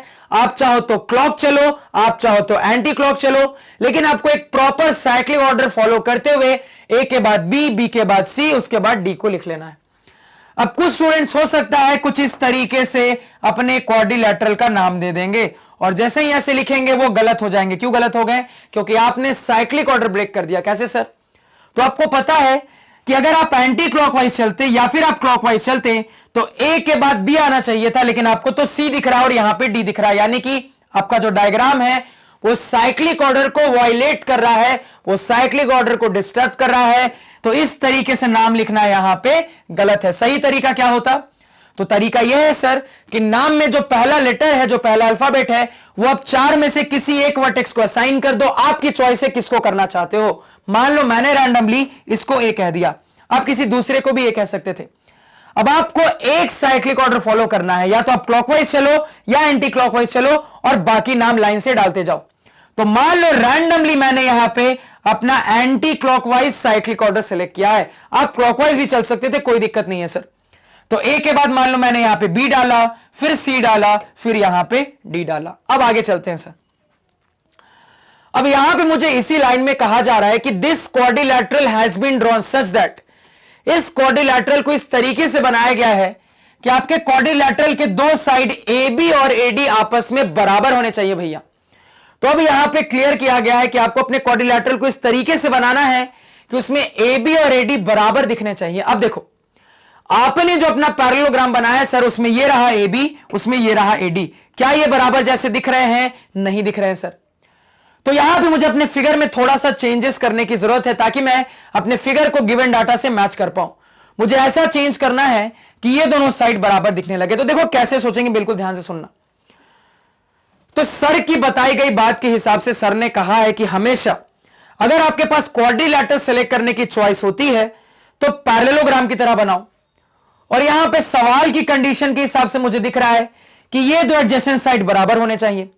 अब दोनों बातों का मान एक साथ कैसे रखें, दोनों बातों से एक साथ कैसे अपने फिगर तक सोचेंगे सर? तो ध्यान से सुनना। तो इससे मुझे समझ में आ रहा है सर कि अगर मैं एक नॉर्मल टाइप के पैरेललोग्राम के बदले एक रोम्बस को ले लूंगा तो क्या मेरा काम नहीं हो जाएगा? बिल्कुल हो जाएगा। कैसे सर? तो रोम्बस सेलेक्ट करने से फायदा यह होगा कि चूंकि इसके चारों साइड्स बराबर होते हैं तो कोई भी दो साइड्स ले लो वो भी आपस में बराबर होंगे। तो सवाल की बात भी यहां पे रख ली गई और जो सर की बात थी कि पैरेललोग्राम की तरह दिखने वाला होना चाहिए ताकि चीजें आसानी से सॉल्व हो, वो बात भी यहां पे मान्य है। क्यों? क्योंकि rhombus is also a type of parallelogram. तो दोनों बात एक साथ वैलिड हो जाए उसके लिए मैंने थोड़ा सा सोचा, तो समझ में आ गया है कौन सा फिगर यहां पे कंसीडर करना है। मुझे समझ में आ गया सर कि एक रोम्बस ले लूंगा ना तो मेरा काम आसानी से हो जाएगा। इतना क्लियर है? तो एक रोम्बस जैसा यहां पे थोड़ा सा परफेक्ट फिगर बना लेते हैं। तो यहां पे ए, यहां पे बी, यहां पे सी, यहां पे डी। अब आगे चलते हैं सर। अब मुझे यहां पे कहा जा रहा है कि मेरा जो क्वाड्रिलैटरल है उसका ए बी और ए डी आपस में बराबर है। मार्क कर लिया sir. The bisector of angle B A C and angle C A D. अब इस आगे वाली लाइन में मुझे दिख रहा है सर कि एंगल बी ए सी पे चर्चा मिल रही है, एंगल सी ए डी पे चर्चा मिल रही है, लेकिन मुझे अपने फिगर में दूर दूर तक ना एंगल बी ए सी दिख रहा है ना एंगल सी ए डी दिख रहा है। कैसे दिखेगा सर? तो मुझे क्लियरली पता लग रहा है कि जैसे ही मैं अपने ए और सी को ज्वाइन करूंगा, जैसे ही मैं अपने ए और सी को ज्वाइन करूंगा तब जाके मुझे अपना एंगल बी ए सी और एंगल सी ए डी दिखने लगेगा। तो दो एंगल पे बात हो रही थी, एंगल बी ए सी और एंगल सी ए डी, दोनों को अपने फिगर में हाईलाइट कर लिया। दोनों एंगल पे क्या बात हो रही है सर? तो दोनों एंगल के बारे में मुझे बताया जा रहा है कि the bisector of angle B A C and angle C A D, यानी कि कुल मिला के इन दोनों एंगल का एंगल बाइसेक्टर बनाया गया है सर। बना लेते हैं। तो इस एंगल का भी एंगल बाइसेक्टर बना लिया, इस एंगल का भी एंगल बाइसेक्टर बना लिया। अब इन एंगल बाइसेक्टर के बारे में फर्दर जानकारी दी गई है। क्या जानकारी दी गई है? कि they intersect the side BC and CD at points E and F respectively. फिर से रेस्पेक्टिवली वर्ड आ गया, यानी कि सर ध्यान से सुनना, पहले के लिए पहला, दूसरे के लिए दूसरा, यानी कि एंगल BAC के लिए BC यूज हो रहा है और BC के लिए E यूज हो रहा है। तो पहले के लिए पहला, पहले के लिए पहला। इसी तरीके से एंगल CAD के लिए CD यूज हो रहा है और इसके लिए F यूज हो रहा है, यानी कि दूसरे के लिए दूसरा, दूसरे के लिए दूसरा। अब यहां से मुझे बहुत अच्छे से ये क्लियर हो रहा है सर कि मुझे कहा जा रहा है कि एंगल BAC का जो एंगल बाइसेक्टर है ये BC को पॉइंट E पे इंटरसेक्ट कर रहा है, ये BC को पॉइंट E पे इंटरसेक्ट कर रहा है। इसी तरीके से मुझे आगे कहा जा रहा है सर कि एंगल CAD का जो एंगल बाइसेक्टर है ये CD को पॉइंट F पे इंटरसेक्ट कर रहा है। तो जितना बोला गया था सर उस हिसाब से अपना डायग्राम बना लिया। अब फाइनली आपको कहा जा रहा है सर कि प्रूव करके दिखाओ कि EF और BD आपस में पैरेलल होंगे। तो EF और BD कैसे मिलेगा सर? तो जब मैं इसको ज्वाइन कर दूंगा तो यहां पे मुझे अपना EF मिलेगा, जब मैं इसको ज्वाइन कर दूंगा तो यहां पे मुझे अपना BD मिलेगा। तो मुझे इन दोनों ग्रे लाइनों को ही पैरेलल यहां पे साबित करना है। तो क्या मिलता जुलता फिगर क्रिएट नहीं हो गया? बिल्कुल हो गया सर। तो अपने फिगर तक यहां पे हम पहुंच गए। फटाफट पहले इसको नोट डाउन करो। तो अब चलते हैं अपने ओरिजिनल फिगर पे, तो ध्यान से सुनते जाना सर। तो गिवन इंफॉर्मेशन क्या क्या एक बार हाईलाइट कर लेते हैं। तो गिवन इंफॉर्मेशन में मेनली मुझे बताया गया है सर कि आपका ये जो लाइन है ये मेरे इस एंगल का एंगल बाइसेक्टर है और ये जो लाइन है ये इस एंगल का एंगल बाइसेक्टर है। इस लाइन को थोड़ा सा हम डार्क कर लेते हैं ताकि चीजें अच्छे से यहां पे हमें समझ में आए सर। क्लियर है? और मुझे यह भी बता दिया गया है सर कि ये जो AB है ये AD के बराबर है। तो अब सवाल पे एनालिसिस स्टार्ट करते हैं। डायग्राम तो कंप्लीट कर लिया सर, एनालिसिस कैसे होगी? तो अगर मैं आपसे पूछूं कि गिवन इंफॉर्मेशन के तौर पे आपको मेनली क्या क्या दिख रहा है, तो कहोगे सर गिवन इंफॉर्मेशन के तौर पे मुझे मेनली 3 चीजें दिख रही हैं। सबसे पहली चीज तो यह दिख रही है कि AB AD के बराबर है, यह बताया गया है। और दूसरी और तीसरी, इन दोनों चीजों में मुझे एंगल बाइसेक्टर्स क्या क्या है सर, यह बता दिया गया है। यहीं पे मैं आपसे पूछूं सर प्रूफ डैट में क्या है, तो आप तुरंत कहोगे सर प्रूफ डैट में मुझे अपने लाइनों को पैरेलल साबित करना है। तो अब आप मुझे बताओ कि ये 3 गिवन इंफॉर्मेशन और इस प्रूफ डैट वाली इंफॉर्मेशन से क्या क्या सोच सकते हो। तो तुरंत अब आप यहां पे जवाब दोगे सर कि प्रूफ डैट वाली इंफॉर्मेशन में लाइनों को पैरेलल साबित करना है, तो तुरंत दिमाग में हिट करता है कन्वर्स ऑफ थेल्स थ्योरम का concept. Converse of Thales theorem का कंसेप्ट, क्योंकि इसी कंसेप्ट के अंदर हमने अपने लाइनों को पैरेलल करना सीखा था और यहां पे मुझे अपने लाइनों को पैरेलल ही साबित करना, और मुझे पता है सर इसी कंसेप्ट में हम अपने लाइनों को पैरेलल साबित करते हैं। गिवन डाटा में क्या है सर, तो मेनली गिवन डाटा में 2 एंगल बाइसेक्टर मुझे गिवन है। इससे मैं कैसे सोचूंगा, तो इससे तुरंत मेरे दिमाग में आता है सर कि मुझे अपने इंटरनल एंगल बाइसेक्टर थ्योरम के कंसेप्ट पे सोचना पड़ेगा, क्योंकि मुझे पता है कि अपने इसी थ्योरम के कंसेप्ट के अंदर गिवन डाटा में मुझे अपने एंगल बाइसेक्टर्स पे बात मिलती है। तो चीजों को समझने की कोशिश करना। प्रूफ डैट में लाइनों को पैरेलल प्रूफ करना है, ऐसा कंसेप्ट कहां पढ़ा था, तो ऐसा कंसेप्ट हमने कन्वर्स ऑफ थेल्स थ्योरम में पढ़ा था। कि हमने सीखा था सर कि कन्वर्स ऑफ थेल्स थ्योरम के अंदर ही हम अपने लाइनों को पैरेलल प्रूफ करते हैं। उसके बाद गिवन डाटा में एंगल बाइसेक्टर की बात कहां सीखी थी, तो इंटरनल एंगल बाइसेक्टर थ्योरम में सीखी थी, क्योंकि इसी थ्योरम के अंदर हम जानते हैं कि गिवन डाटा में हमें अपने एंगल बाइसेक्टर्स के बारे में बता दिया जाता है। तो अपने गिवन डाटा और यहां पे अपने प्रूफ डाट को देखकर यह समझ में आ गया है कि कौन सा कंसेप्ट अप्लाई करेंगे तो मेरा सवाल यहां पे सॉल्व हो जाएगा। तो यहां पे मुझे मल्टीपल कंसेप्ट अप्लाई होते हुए दिख रहे हैं सर, इतना क्लियर है? अब मेरी बात यहां ध्यान से सुनना, एक एक करके अब कहानी स्टार्ट करते हैं। तो यहां पे आपको क्लियरली दिख रहा है सर कि 2 एंगल बाइसेक्टर्स बने हैं। आपको क्लियरली दिख रहा है सर 2 एंगल बाइसेक्टर बने। तो सर ने जो लास्ट सवाल में सिखाया था उससे मुझे पता है कि 2 एंगल बाइसेक्टर बन रहे हैं, मतलब कि 2 बार मुझे अपने इंटीरियर एंगल बाइसेक्टर थ्योरम का इस्तेमाल करना पड़ेगा। अब चूंकि 2 बार इंटीरियर एंगल बाइसेक्टर थ्योरम का इस्तेमाल करना पड़ेगा, मतलब 2 रिजल्ट आएंगे। और सर ने बहुत अच्छे से सिखाया था कि किसी ट्रायंगल के सवाल के अंदर अगर मल्टीपल रिजल्ट्स आते हैं तो हमेशा वहां पे 99% चांसेस होते हैं कि वो मल्टीपल रिजल्ट्स के कॉम्बिनेशन से एक कंबाइंड रिजल्ट मेरे पास निकल कर आए। अब सर की इस बताई गई बात के हिसाब से मुझे क्लियर है कि जब मैं 2 बार अपने इंटीरियर एंगल बाइसेक्टर थ्योरम का इस्तेमाल करूंगा तो जो साइड के रेशियो के टर्म्स में 2 रिजल्ट आएंगे, उनमें जरूर कोई ना कोई पोर्शन कॉमन दिखेगा जिनकी मदद से एक कंबाइंड रिजल्ट आएगा।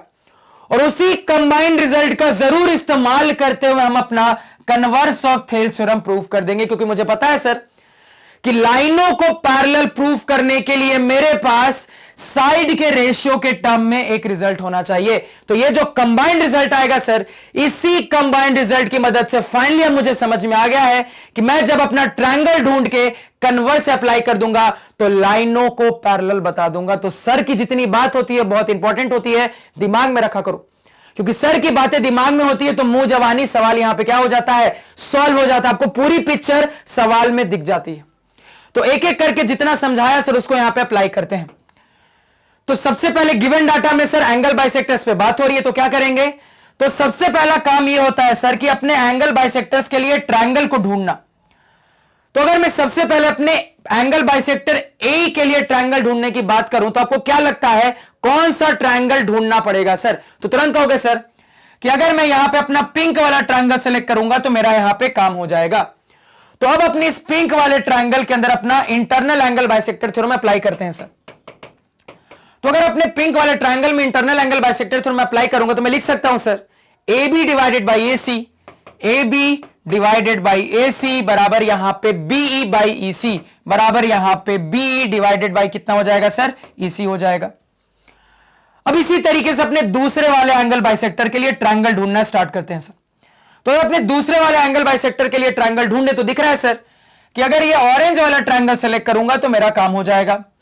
अब इस ऑरेंज वाले ट्रायंगल में अपना internal angle bisector theorem apply कर दो तो मैं लिख दूंगा सर अपने ऑरेंज वाले ट्रायंगल के लिए कि AD divided by AC, AD divided by AC बराबर यहां पे DF डिवाइडेड बाई FC, ये मैं लिख दूंगा सर। अब जैसा कि सर ने बताया था कि जो दो रिजल्ट आएंगे उनमें जरूर कोई ना कोई पार्ट कॉमन दिखेगा और वहां से चीजें कॉमन निकल कर आएंगी और आनी भी चाहिए। क्यों? क्योंकि ये जो दो ट्रायंगल सेलेक्ट हुए इसमें मुझे क्लियरली दिख रहा है सर कि दोनों ट्रायंगल का एक साइड कॉमन है। अब चूंकि दोनों ट्रायंगल में एक साइड कॉमन है तो इस कॉमन साइड के जो पार्ट्स होंगे ये मुझे दोनों रिजल्ट में दिखेंगे। अब चूंकि दोनों के रिजल्ट में कॉमन साइड के पार्ट है तो चीजों के कोरिलेट होने के चांसेस है।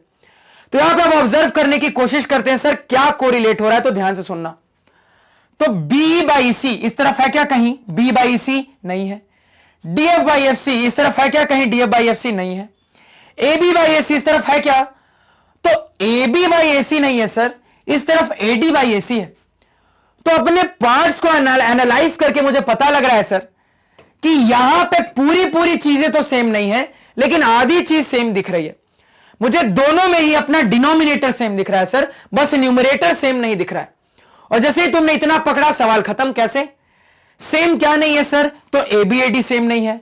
अब जैसे तुमको यह दिखा ABAD सेम नहीं है तुरंत तुम्हारे दिमाग में क्लिक करेगा अच्छा सवाल में तो गिवन इंफॉर्मेशन में ही बता दिया गया था कि AB और AD आपस में बराबर है। तो अगर AB और AD आपस में बराबर है तो आप अल्टीमेटली AB के बदले AD लिख सकते हो। तो ये भी AD बाई AC हो गया, ये भी AD बाई AC हो गया। तो क्या इनडायरेक्टली दोनों की मदद से आप एक कंबाइंड रिजल्ट पे नहीं पहुंच सकते? बिल्कुल पहुंच सकते हो सर, पहुंचो। तो यहां से मैं लिख सकता हूं BE डिवाइडेड बाई EC बराबर यहां पे DF डिवाइडेड बाई FC। तो साइड के रेशियो के टर्म्स में कंबाइंड रिजल्ट आ गया और यहीं पे समझ में आ गया है कि साइड के रेशियो के टर्म में अब कंबाइंड रिजल्ट आया है तो जरूर यहां पे अपने ट्रायंगल को सेलेक्ट करेंगे, उस ट्रायंगल के अंदर देखेंगे कि ये पार्ट्स कहां हैं और इसी रिजल्ट की मदद से अपने लाइनों को पैरेलल प्रूव कर लेंगे। तो ध्यान से मेरी बात को सुनना, आपको किन लाइनों को पैरेलल प्रूव करना है सर, तो इन लाइनों को यहां पे पैरेलल प्रूव करना है। क्लियर हो गया? और आपको पता है सर अल्टीमेटली इसी कंबाइंड रिजल्ट का इस्तेमाल होना है। तो अगर मैं आपको कहूं सर इस रिजल्ट को वहां पे देखो हाईलाइट करके कि कौन कौन सा पार्ट्स है, तो कहोगे BEEC, BEEC, यहां से होगे DFFC, DFFC। तो अपने पार्ट्स को देखकर समझ में आ रहा है कि मुझे अपने किस ट्रायंगल के अंदर अपना ये कंबाइंड रिजल्ट यूज करना है। सर मुझे यहां पे क्लियर हो गया है कि मुझे अपने इस ग्रीन वाले ट्रायंगल के अंदर कन्वर्स ऑफ थेल्स थ्योरम को लगाने की जरूरत पड़ने वाली है, क्योंकि जो भी क्राइटेरिया होने चाहिए वो इस ग्रीन वाले ट्रायंगल में फुलफिल हो रहे हैं। क्योंकि मुझे दिख रहा है सर कि जो मेरा लाइन पैरेलल प्रूव होगा वो ट्रायंगल के अंदर भी है और इस तरीके से अंदर है कि उन पैरेलल लाइनों में से एक लाइन ट्रायंगल का साइड और दूसरा लाइन मेरे ट्रायंगल के बचे हुए दोनों साइड को इंटरसेक्ट कर रहा है। कैसे पता किया? तो जो कंबाइंड रिजल्ट आया है उस कंबाइंड रिजल्ट के पार्ट्स को हाईलाइट किया। तो जैसे ही पार्ट्स को हाईलाइट किया तो यहां पे मुझे यह समझ में आ गया है कि कौन से ट्रायंगल को सेलेक्ट करके मुझे वहां पे अपने कन्वर्स को लगाने की जरूरत है। अब ये जो मेरे पास अपने ग्रीन वाले ट्रायंगल में रेशियो आ रहा है सर, ये कह रहा है B बाई EC बराबर DF बाई FC। अब ये एक प्रॉपर रेशियो है जिसके लिए मैं अब यहां से डायरेक्टली लिख सकता हूं सर कि ऐसा रेशियो आना तभी पॉसिबल है अगर आपका जो EF हो सर ये पैरेलल हो जाए। किसके पैरेलल हो जाए? BD के पैरेलल हो जाए। हो गया प्रूफ। तो जितनी कहानी हमने समझ ली थी सर वो कहानी यहां पे हमने अप्लाई कर दी। इतना समझने में किसी को कोई दिक्कत नहीं होनी चाहिए। अब चलते हैं प्रेजेंटेशन पे। तो यहां पे अब एक एक करके प्रेजेंटेशन पे बात करेंगे। तो सबसे पहले फिगर, अब इतना रंग बिरंगा फिगर आपको बनाना नहीं है सर, आपको एक प्रॉपर क्लियर फिगर बनाना है जहां पे सिर्फ और सिर्फ गिवन डाटा को शो करना है। गिवन डाटा में क्या क्या है? गिवन डाटा में आपको दिख रहा है सर कि ये इसके इक्वल होगा, ये शो कर देना, यानी इसको हटाओ, इसको हटाओ, इसको हटाओ, इसको हटाओ, इसको हटाओ, इसको हटाओ, इसको हटाओ, इसको हटाओ, इसको हटाओ, इसको हटाओ। तो गिवन डाटा में इसको इसको बराबर प्रूफ कर देना है। ये इसका एंगल बाइसेक्टर है, पार्ट्स को इक्वल दिखा के शो कर देना है। ये इसका एंगल बाइसेक्टर है, पार्ट्स को इक्वल दिखा के शो कर देना। अब देखो आपको ये वाली लाइन को डॉटेड लाइन से शो करने की कोई जरूरत नहीं है, आप इसको प्रॉपर एक कंप्लीट लाइन से शो कर सकते हो, कोई इशू नहीं है। इतना क्लियर है? तो आगे चलते हैं सर। अब मुझे पता है कि अपने फिगर को कंस्ट्रक्ट करने के बाद हम गिवन इंफॉर्मेशन की बात करते हैं, और गिवन इंफॉर्मेशन हमने फाइंड आउट कर ली है क्या क्या है सर। तो यहां पे आप लिखोगे, क्या लिखोगे? सबसे पहले AE is the angle bisector of angle BAC। AE is the angle bisector of angle BAC, comma AF is the angle bisector of angle CAD, comma AF is the angle bisector of angle CAD and, तो इन दो के साथ एक और ये side equal है, इसकी भी इंफॉर्मेशन है सर, इसको भी लिख लेंगे। And AB is equal to, यहां पे क्या है सर? AD है, इसको भी मेंशन कर लिया। अब इसके बाद आता है टू प्रूफ। क्या साबित करना है सर? तो लाइनों को पैरेलल साबित करना है, आपको प्रूफ करना है कि EF और BD आपस में पैरेलल होंगे। इसके बाद क्या आता है सर? इसके बाद आता है कंस्ट्रक्शन। अब क्या सवाल को सॉल्व करने के लिए आपको अलग से कुछ कंस्ट्रक्शन करना पड़ा? तो यहां पे ध्यान से सुनना, दो तरीके से आप लिख सकते हो। एक तरीका यह हो सकता है कि आप अपने फिगर के अंदर ही इसको ज्वाइन कर दो और कंस्ट्रक्शन में नील कर लो, या दूसरा तरीका यह हो सकता है कि बहुत सारे स्टूडेंट ऐसा भी कहेंगे सर कि यह चीज गिवन तो नहीं है ना सर, यह चीज गिवन तो नहीं है, यह साबित करनी है। अब इसको साबित करने के लिए इन लाइनों को ज्वाइन करना पड़ेगा। तो आप कंस्ट्रक्शन के अंदर यह भी लिख सकते हो कि join E to F and B to D। तो दोनों वेज हो सकते हैं, आपको जो अच्छा लगे वो लिख लो आप। तो मान लो मैं यहां पे दूसरे वे से लिख लेता हूं, तो यहां पे दूसरे वे से लिखेंगे तो कंस्ट्रक्शन में लिख देंगे sir join E to F and B to D, join E to F and B to D। इसके बाद क्या आएगा sir? Theorems slash formulas used, जिसके लिए मैंने कहा है दो तीन लाइनें छोड़ दिया करो, जिसको लास्ट में फिल करेंगे स्टेटमेंट के साथ। अब फाइनली आता है प्रूफ, जिस पे हम बात करेंगे। पहले इतना नोट डाउन करो स्ट्रक्चर। अब देखो आगे यहां पे, तो यहां पे अगर हम अब अपने प्रूफ पे बात करेंगे सर, तो सबसे पहले मुझे अपने दो ट्रायंगल्स के अंदर इंटरनल एंगल बाइसेक्टर थ्योरम लगाना है। तो मान लो सबसे पहले अपने इस वाले ट्रायंगल को सिलेक्ट करते हैं, तो ट्रायंगल का नाम लिख लेते हैं ट्रायंगल BAC। तो लिख लेंगे sir in triangle BAC, in triangle BAC since, चूंकि, क्या चूंकि सर? तो A is the bisector of angle BAC, चूंकि since AE is the bisector of angle BAC, चूंकि ऐसा है देयरफॉर, इसी वजह से क्या हो जाएगा, यहां पे हम अपना इंटरनल एंगल बाइसेक्टर थ्योरम लगा के कह सकते हैं AB by AC, therefore AB divided by AC बराबर BE बाई EC, बराबर यहां पे BE बाई EC। अगेन किसको ऊपर रखना है किसको नीचे, इसका फंडा समझा चुका हूं, इसको अंडरलाइन कर लेंगे, ब्रैकेट में लिख देंगे by angle bisector theorem, equation number 1 हो गया सर। इसी तरीके से ऑल्सो इन ट्रायंगल, अब अपने दूसरे वाले ट्रायंगल की बात कर लेते हैं, तो इसका नाम क्या लिख देते हैं? मान लो ट्रायंगल CAD बोल देते हैं इसको। तो also in triangle CAD since, चूंकि, क्या चूंकि भैया? तो AF is the bisector of angle CAD, since AF is the bisector of angle CAD, therefore इसी वजह से क्या हो जाएगा, यहां पे भी आप अपने एंगल बाइसेक्टर थ्योरम का रिजल्ट लिख सकते हो। तो आप यहां पे क्या रिजल्ट लिख दोगे? तो लिख दोगे sir AD divided by AC, AD divided by AC बराबर यहां पे हो जाएगा आपका DF बाई FC, बराबर यहां पे हो जाएगा सर DF बाई FC। इसको अगेन क्या कर देंगे, यहां पे घेर देंगे सर, यहां ब्रैकेट में लिख देंगे by angle bisector theorem, equation number कितना हो गया सर? 2 हो गया। क्लियर है? इतना पहले नोट डाउन करो। अब आप यहां पे क्या कहोगे, ध्यान से सुनना, बिल्कुल ध्यान से सुनना। अब यहां पे कहोगे सर ऑल्सो, क्या कहोगे सर? ऑल्सो आपका ये जो AB और AD है ये आपस में बराबर है, तो इसको लिखो ऑल्सो AB बराबर AD।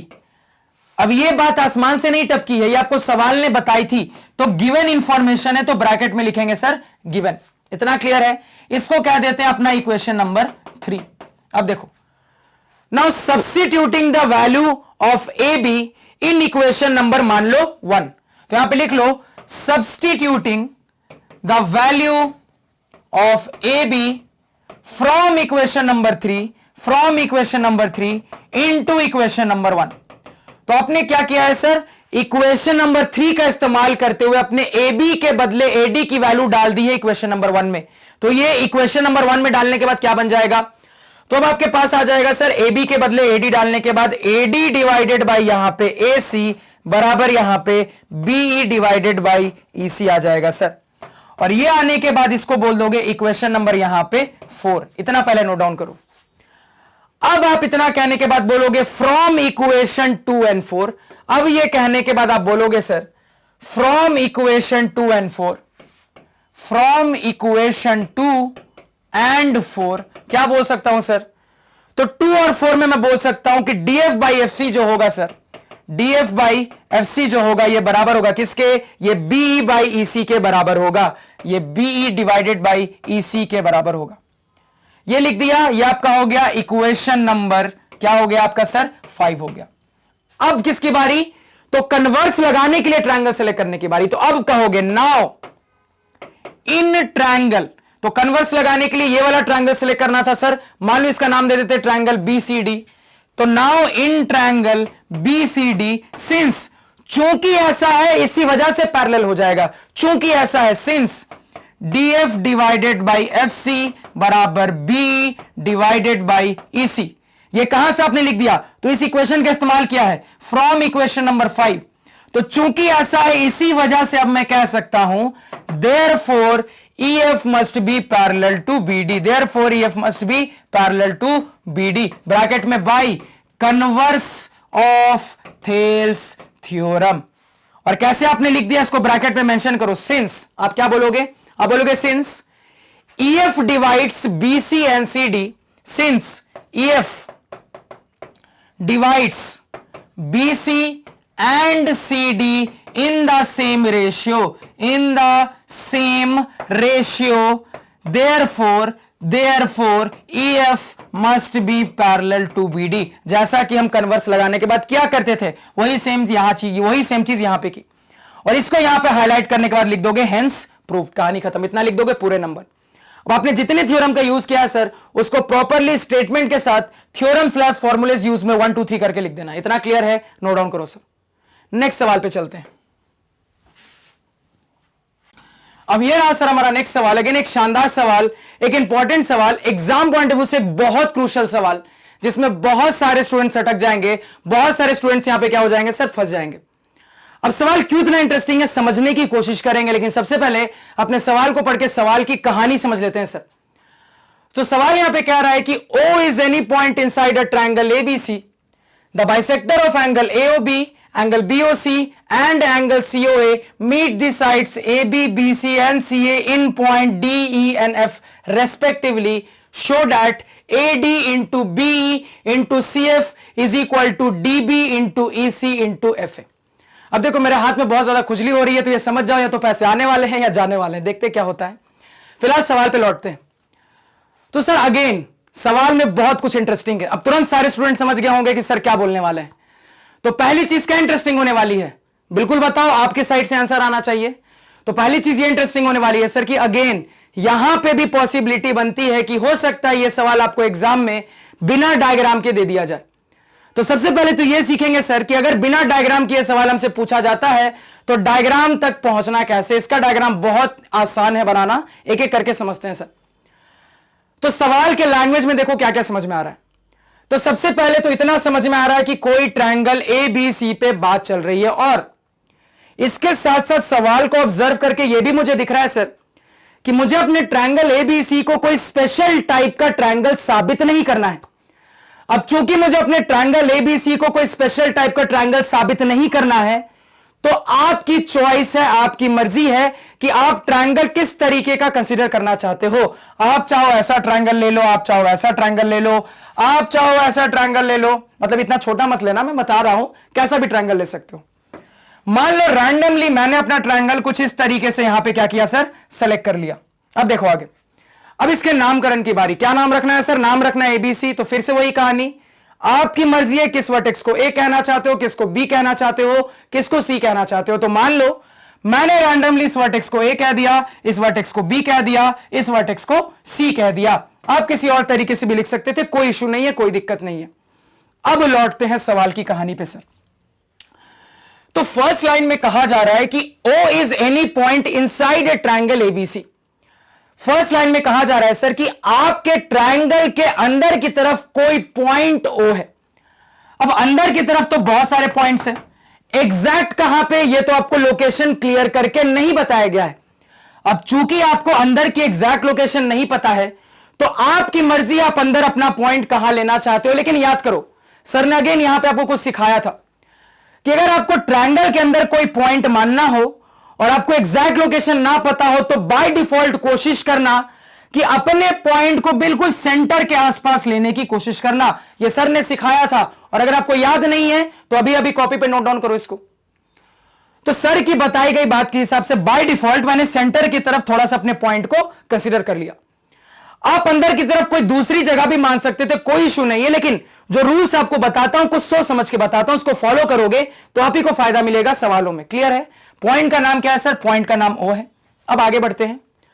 आगे कहा जा रहा है कि the bisector of angle AOB, angle BOC and angle COA। अब ध्यान से सुनना, तो एंगल AOB की बात चल रही है, एंगल BOC की बात चल रही है और एंगल COA की बात चल रही है सर। तो ये तीन एंगल अभी फिलहाल तो मुझे अपने डायग्राम में दूर दूर तक नहीं दिख रहे हैं। कैसे दिखेंगे सर? तो मुझे क्लियरली समझ में आ रहा है कि अगर मुझे अपने एंगल AOB, BOC और COA की बात करनी है तो ये एंगल्स तभी बनेंगे अगर ये जो मेरा पॉइंट O है इसको मैं A से ज्वाइन कर दूं, इसको मैं B से ज्वाइन कर दूं, इसको मैं C से ज्वाइन कर दूं। तो इस पॉइंट O को इन तीनों वर्टिसेस से ज्वाइन करूंगा सर, तभी जाके इन एंगल्स पे बात हो पाएगी। अब देखो बात हो जा रही है। एंगल AOB मिल गया sir, angle AOB। Angle BOC देखो मिल गया सर, एंगल BOC आपका। इसके बाद आपका एंगल COA देखो मिल गया सर, आपका एंगल COA भी। क्लियर है? अब जाके अपने तीनों एंगल हमें मिल गए। अब इन तीनों एंगल पे क्या क्या बात हो रही है सर? तो कहा जा रहा है the bisectors of this angles, यानी कि इस लाइन को इतनी ही दूर तक पढ़ के समझ में आ रहा है सर कि इन एंगल्स का एंगल बाइसेक्टर बनाया गया है। बना दो भैया। तो मान लो यहां पे अपने एंगल AOB के लिए ये मैंने अपना एंगल बाइसेक्टर बनाया, इसी तरीके से मान लो एंगल BOC के लिए ये मैंने अपना एंगल बाइसेक्टर बनाया, इसी तरीके से मान लो एंगल COA के लिए ये मैंने अपना एंगल बाइसेक्टर बनाया। तो तीनों एंगल्स का मैंने अपना एंगल बाइसेक्टर बना दिया। अब एंगल बाइसेक्टर की इंफॉर्मेशन को कंप्लीट करते हैं सर। तो आगे आपको बताया गया है कि एंगल बाइसेक्टर्स का पूरा नाम क्या है, ध्यान से सुनना। तो यहां पे आपको क्लियरली दिख रहा है सर रेस्पेक्टिवली वर्ड का इस्तेमाल हो रहा है, यानी कि तुरंत दिमाग लगाओ, पहला नंबर, दूसरा नंबर, तीसरा नंबर, यहां पे पहला नंबर, दूसरा नंबर, तीसरा नंबर, यहां पे पहला नंबर, दूसरा नंबर, तीसरा नंबर। यानी कि पहले के लिए सारा पहला चलेगा, दूसरे के लिए सारा दूसरा चलेगा, तीसरे के लिए सारा तीसरा चलेगा। सर अप्लाई कर दो। तो यहां पर आपको कहा जा रहा है सर कि एंगल AOB का जो बाइसेक्टर है वो AB को पॉइंट D पे मीट कर रहा है। बना दिया। उसके बाद कहा जा रहा है एंगल BOC का जो बाइसेक्टर है वो BC को, एंगल BOC का जो बाइसेक्टर है वो BC को पॉइंट E पे मीट कर रहा है। बना दिया। इसी तरीके से कहा जा रहा है कि एंगल COA का जो एंगल बाइसेक्टर है ये CA को पॉइंट F पे मीट कर रहा है। बना दिया सर। फिगर बन के आपका तैयार हो गया। किसी को समझने में कोई दिक्कत हुई क्या? नहीं होनी चाहिए सर। अब तो फिगर बनाने में हम एक्सपर्ट हो जाने चाहिए ज्योमेट्री में। इतने फिगर हमने सवालों के बना लिए। इतना क्लियर है?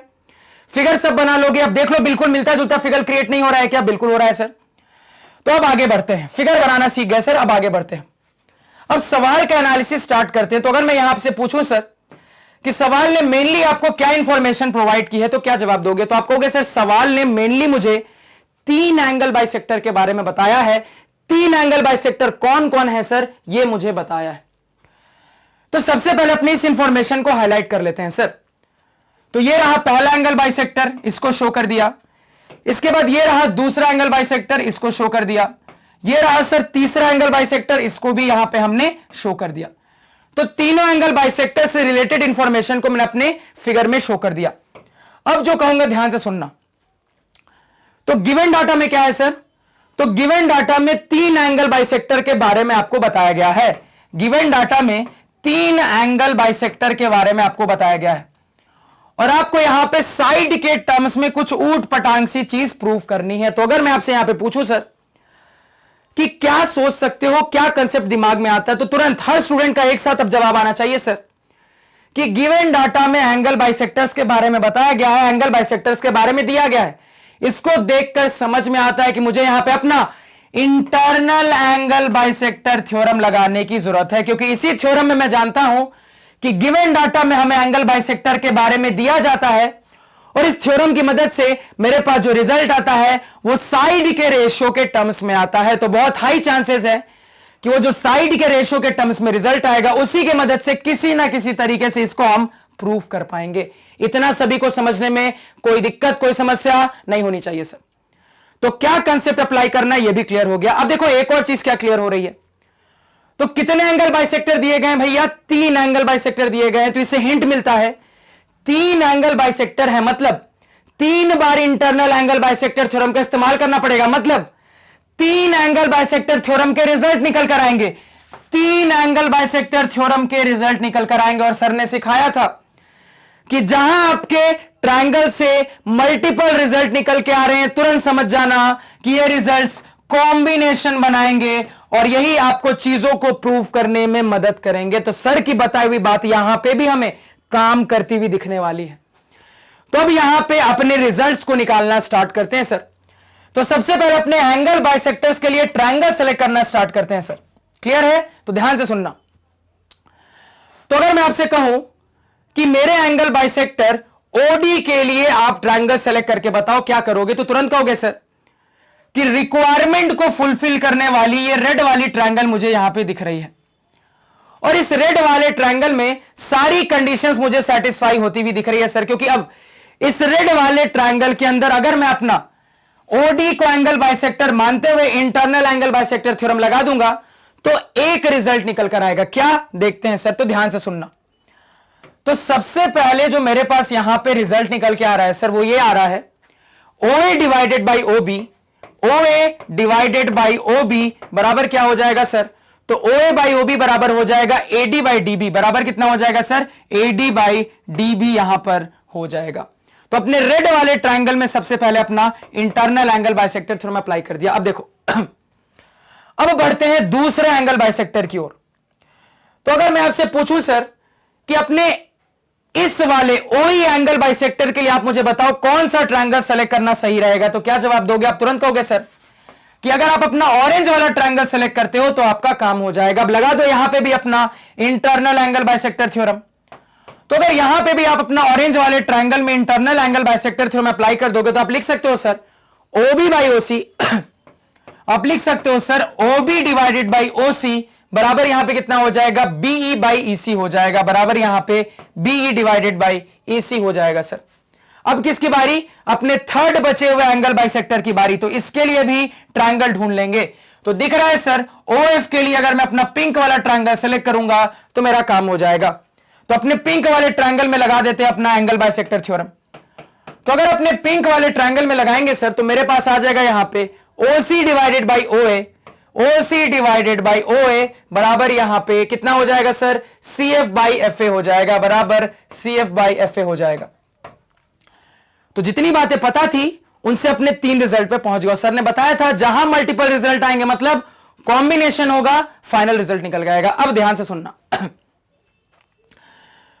अब आपको जो प्रूफ करना है उनके पार्ट्स को थोड़ा सा देखो और आपके पास जो डाटा आ रहा है उनमें उन पार्ट्स को ढूंढने की कोशिश करो। क्या मैंने कहा कि सर आपके पास जो रिजल्ट आ रहा है उसमें ये जो प्रूफ डैट के पार्ट्स हैं उनको ढूंढने की कोशिश करो। तो आप कहोगे सर कि आपको AD दिख रहा है, AD दिख गया, आपको BE दिख रहा है सर, B भी दिख गया, आपको सर CF दिख रहा है, CF भी दिख गया, आपको DB दिख रहा है, DB भी दिख गया, आपको EC दिख रहा है, EC भी दिख गया, आपको FA दिख रहा है, FA भी दिख गया।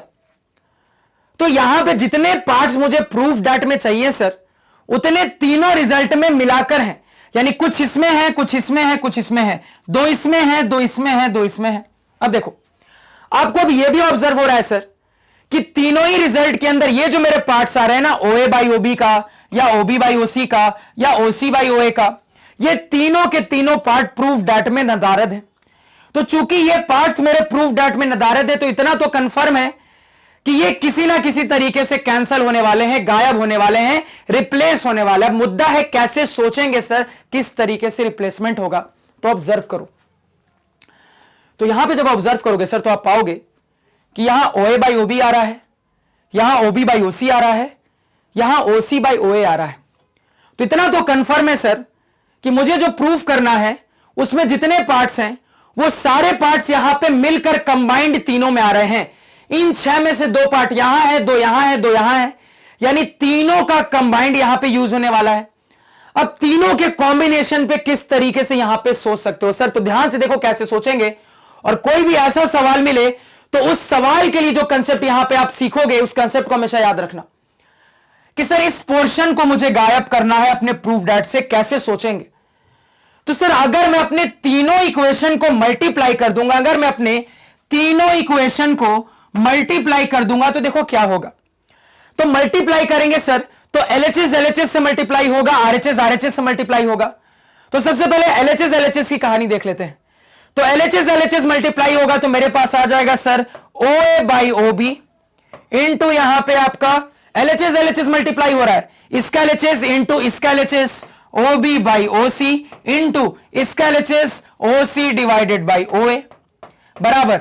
अब सबका RHS RHS मल्टीप्लाई होगा सर, तो AD by DB, AD divided by DB into यहां पे BE divided by EC into यहां पे CF डिवाइडेड बाई FA, ये आ रहा है सर।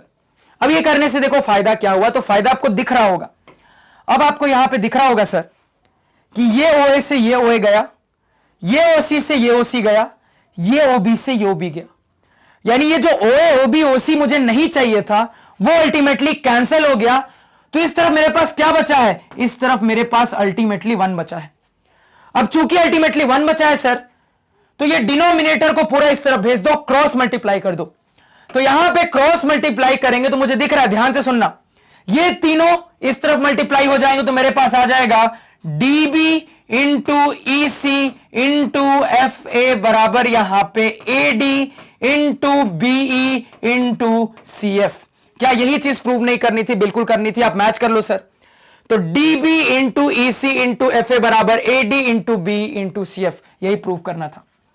अब यहां पे बहुत स्टूडेंट्स पूछ सकते हैं अपना डाउट सर कि यहां तक तो ठीक था, समझ में आ गया सर कि जो मुझे प्रूव करना है उनमें जो पार्ट्स चाहिए वो पार्ट्स बराबर बराबर तीनों में है, तो इतना कंफर्म है तीनों इक्वेशन का इस्तेमाल होने वाला है। लेकिन यह भी दिख रहा है कि इन तीनों इक्वेशन में, इन तीनों रिजल्ट में मेरे पास ये जो OB OC और OA है इनका यूज नहीं हो रहा है, यानी ये किसी ना किसी तरीके से खत्म होने वाले हैं। लेकिन कैसे सोचेंगे कंबाइंड तीनों इक्वेशन पे, तो इस चीज को हमेशा अपने दिमाग में बाय डिफॉल्ट पुट कर लेना कि कभी भी 3 इक्वेशन को एक साथ हैंडल करना हो और एक पोर्शन पूरा का पूरा आपको गायब होता हुआ दिखे तो आपको हमेशा वहां पे चीजों को साथ में मल्टीप्लाई करना पड़ेगा, तब जाके वो तीनों इक्वेशन एक साथ आपको अपने प्रूफ डेट तक पहुंचाएंगे। तो बाय डिफॉल्ट यहां पे जो चीज बताना उसको नोट बना के कॉपी पे लिख देना कि कभी भी 3 इक्वेशंस को एक साथ हैंडल करना है और रेशियो का एक पोर्शन आपको पूरा का पूरा गायब करना है, तो समझ जाना कि तीनों इक्वेशन को मल्टीप्लाई करने की जरूरत है। अब मल्टीप्लाई करने से फायदा क्या हो जाता है सर, तो ये मल्टीप्लाई के मैथमेटिक्स लगाने से फायदा ये होता है कि जो चीज मुझे एलिमिनेट करनी है वो आसानी से एलिमिनेट हो जाती है। कैसे? तो 3 इक्वेशन में थोड़ा सा ऑब्जर्व करना मुश्किल होता है, लेकिन सोचोगे तो ऑब्जर्व कर लोगे। आपको दिख रहा है कि जब आप मल्टीप्लाई करोगे चीजों को तो यहां का जो सर आपका OB है वो यहां के OB से खत्म हो जाएगा, उसी तरीके से यहां का जो OA है ये यहां के OA से खत्म हो जाएगा, उसी तरीके से यहां का जो OC है ये यहां के OC से खत्म हो जाएगा। तो ये जो आपको 3 इक्वेशन के लिए 3 रेशियोज के रिजल्ट को हैंडल करने का, 3 रेशियोज के रिजल्ट को जो हैंडल करने का ब्रह्मास्त्र बताया उसको हमेशा याद रखना कि कभी भी तीनों की आपको समझ में आ जाए एक साथ कंबाइंड जरूरत पड़ने वाली है, सच दैट एक साइड का तो काम आ रहा है लेकिन दूसरे साइड का काम नहीं आ रहा है, यानी कि वो दूसरा साइड गायब होने वाला है, एलिमिनेट होने वाला है। मुद्दा यह है एलिमिनेट करने के लिए सोचेंगे कैसे, तो सोचने का तरीका यह है कि आप प्रॉपर तरीके से अपने तीनों इक्वेशन को मल्टीप्लाई कर दो। तो जब आप करोगे तो आपको अपने आप ऑब्जर्व होगा कि एक साइड जो इज इक्वल टू के पार्ट्स है वो आपस में एक दूसरे को कैंसिल करके खत्म कर देंगे, अल्टीमेटली 1 बचेगा। अब आपके पास ये रिजल्ट है, क्रॉस मल्टीप्लाई करोगे, जो प्रूफ करना है प्रूव हो जाएगा। एक बहुत अच्छा सवाल, एग्जाम पॉइंट ऑफ व्यू से एक बहुत इंपॉर्टेंट सवाल। और ये जो 3 इक्वेशन के हैंडलिंग का कंसेप्ट है सर, ये आगे भी ज्योमेट्री के बहुत सारे सवालों में मिलेगा। इसी वजह से ये सिचुएशन काफी इंपॉर्टेंट है और ये सवाल बहुत इंपॉर्टेंट है। चीजों को अच्छे से पहले नोट डाउन करो, और जो भी बात आपको कॉपी पे नोट करने के लिए कहीं उसको भी नोट डाउन करो। अब यहां पे अपने प्रेजेंटेशन पे बात करते हैं, तो ध्यान से सुनते जाना सर। प्रेजेंटेशन किस तरीके से लिखेंगे, तो सबसे पहले जैसे कि आपको पता है सर, फिगर बनाएंगे। अब इतना रंग बिरंगा फिगर आपको नहीं बनाना है जैसे मैंने बनाया है, आपको सिंपल सा फिगर बनाना है और उसके अंदर अपने गिवन डाटा को लिख लेना है। गिवन डाटा में क्या था, तो 3 एंगल बाइसेक्टर के बारे में बताया गया था। तो एंगल बाइसेक्टर को कैसे रिप्रेजेंट करते हो, तो जिस एंगल को डिवाइड करता है उसके इक्वल पार्ट्स आप शो कर देते हो। क्लियर हो गया।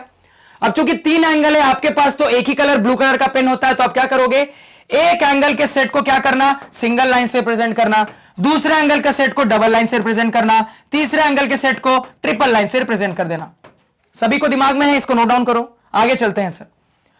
अब इसके बाद फिगर कंप्लीट होने के बाद हम पहुंच जाते हैं सर अपने गिवन इंफॉर्मेशन पे। तो गिवन में पता है सर कि मेनली मुझे अपने 3 एंगल बाइसेक्टर के बारे में बताया गया, तो उसको यहां पे मेंशन कर लो। तो यहां पे लिखेंगे सर कि OD is the angle bisector of AB। यहां पे लिख देंगे sir OD is the angle bisector of AB, comma, उसके बाद O is the angle bisector of BC, OE is the angle bisector of BC, is the angle bisector of BC, and OF is the angle bisector of AC, and OF is the angle bisector of यहां पे आपका AC। तो given information complete कर ली sir. इसके बाद आता है to proof. तो जो प्रूफ करना है उसको लिख लेते हैं सर। क्या प्रूफ करना है, तो मुझे प्रूफ करना है AD into BE into CF बराबर यहां पे DB इंटू EC इंटू यहां पे FA। ये मुझे यहां पे प्रूफ करना है सर। इसके बाद आता है यहां पे क्या, कंस्ट्रक्शन आता है सर। तो अब मुझे बताओ कि सवाल को सॉल्व करने के लिए अलग से कुछ भी ड्रॉ करना पड़ा, नहीं पड़ा सर। तो कंस्ट्रक्शन में नील। इसके बाद sir theorem slash formulas used, जगह छोड़ देंगे 2-3 लाइनें, जिसको लास्ट में अपना प्रूफ कंप्लीट करने के बाद फिल कर देंगे स्टेटमेंट के साथ। और इसके बाद आता है सर फाइनली प्रूफ। इतना पहले नोट डाउन करो। आगे चलते हैं सर। अब यहां पे अपने प्रूफ पे बात करेंगे, तो ध्यान से सुनते जाना। तो मुझे पता है सर कि एक एक करके मुझे 3 बार अपने 3 एंगल बाइसेक्टर पे बात करते हुए अपने एंगल बाइसेक्टर थ्योरम का रिजल्ट निकालना है। तो मान लो सबसे पहले अपने ट्रायंगल AOB की बात कर लेते हैं। तो इन ट्रायंगल, इसको थोड़ा और पीछे से लिखते हैं ताकि जगह मिले, प्रूफ।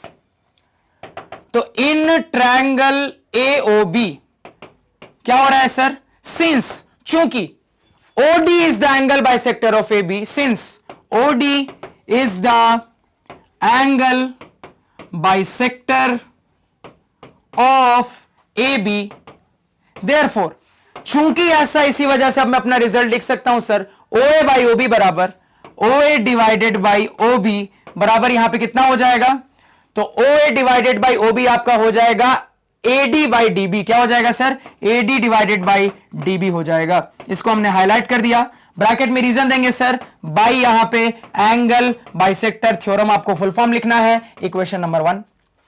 इसी तरीके से ऑल्सो इन ट्रायंगल, अब किसकी बारी, मान लो मैं अपने ट्रायंगल BOC की बात कर लेता हूं। तो इन ट्रायंगल BOC क्या दिख रहा है, तो O is the angle bisector of BC। तो सिंस, चूंकि OE is the angle bisector of angle B, since OD is the angle bisector of AB लिख दिया मैंने, भैया इसको थोड़ा सही कर लेना। Since OD is the angle bisector of angle AOB होगा ना, यहां पे क्या होगा, एंगल AOB, तो एंगल AOB, ठीक है। इसी तरीके से यहां पे since O is the angle bisector of angle BOC, वही मैं सोच रहा हूं कुछ तो गलत हो रहा है। चलो आगे, अब सब सही है, देखो यहां पे, तो since O is the angle bisector of angle BOC, चूंकि ऐसा है, अब मैं कह सकता हूं देयरफॉर, क्या कह सकता हूं सर, तो OB बाई OC बराबर OB डिवाइडेड बाई OC बराबर क्या हो जाएगा, तो ये हो जाएगा सर बीई बाई ईसी, क्या हो जाएगा बीई डिवाइडेड बाई ईसी हो जाएगा। इसको अगेन अंडरलाइन कर देंगे, ब्रैकेट में लिख लेंगे sir by angle bisector theorem, equation number 2 हो गया सर आपका। अब अपने थर्ड ट्रायंगल पे चलते हैं, तो अब लिखेंगे नाउ इन ट्रायंगल, कौन सा ट्रायंगल सर, तो triangle COA। Now in triangle COA क्या दिख रहा है सर यहां पे, since OF is the angle bisector of angle COA, since OF is the angle bisector of angle COA, therefore चूंकि ऐसा है अब मैं कह सकता हूं सर यहां पे कि OC divided by OA, OC divided by OA बराबर यहां पे क्या हो जाएगा सर, तो ये हो जाएगा CF डिवाइडेड बाई आपका FA, ये हो जाएगा सर। अगेन इसको अंडरलाइन कर देंगे ब्रैकेट में बाई एंगल बाइसेक्टर थ्योरम, और यहां पे इक्वेशन नंबर 3।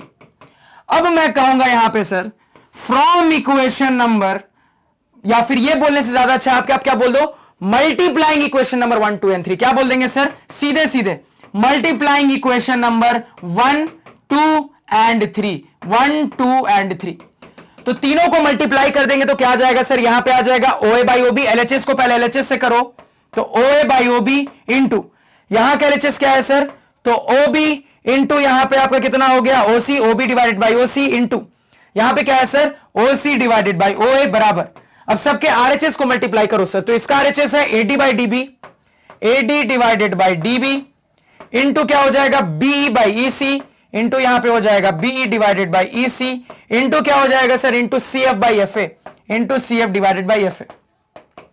अब एक बात बता रहा हूं बहुत इंपॉर्टेंट, ध्यान से सुनना, बहुत स्टूडेंट को यह कंफ्यूजन होगा। वो कहेंगे सर आपने शुरुआत से कैसे डिसाइड कर लिया कि OA बाई OB चला, चलो ठीक है, ये तो आपने रैंडमली लिख दिया, ये कोई दूसरा स्टूडेंट OC बाई OB भी तो लिख सकता था, ये कोई दूसरा स्टूडेंट OA बाई OC भी तो लिख सकता था, बिल्कुल सही हो। शुरुआत में तो आप डिसाइड नहीं कर पा रहे हो कि किस तरीके से रेशियो लिखें तो मेरा काम हो जाए।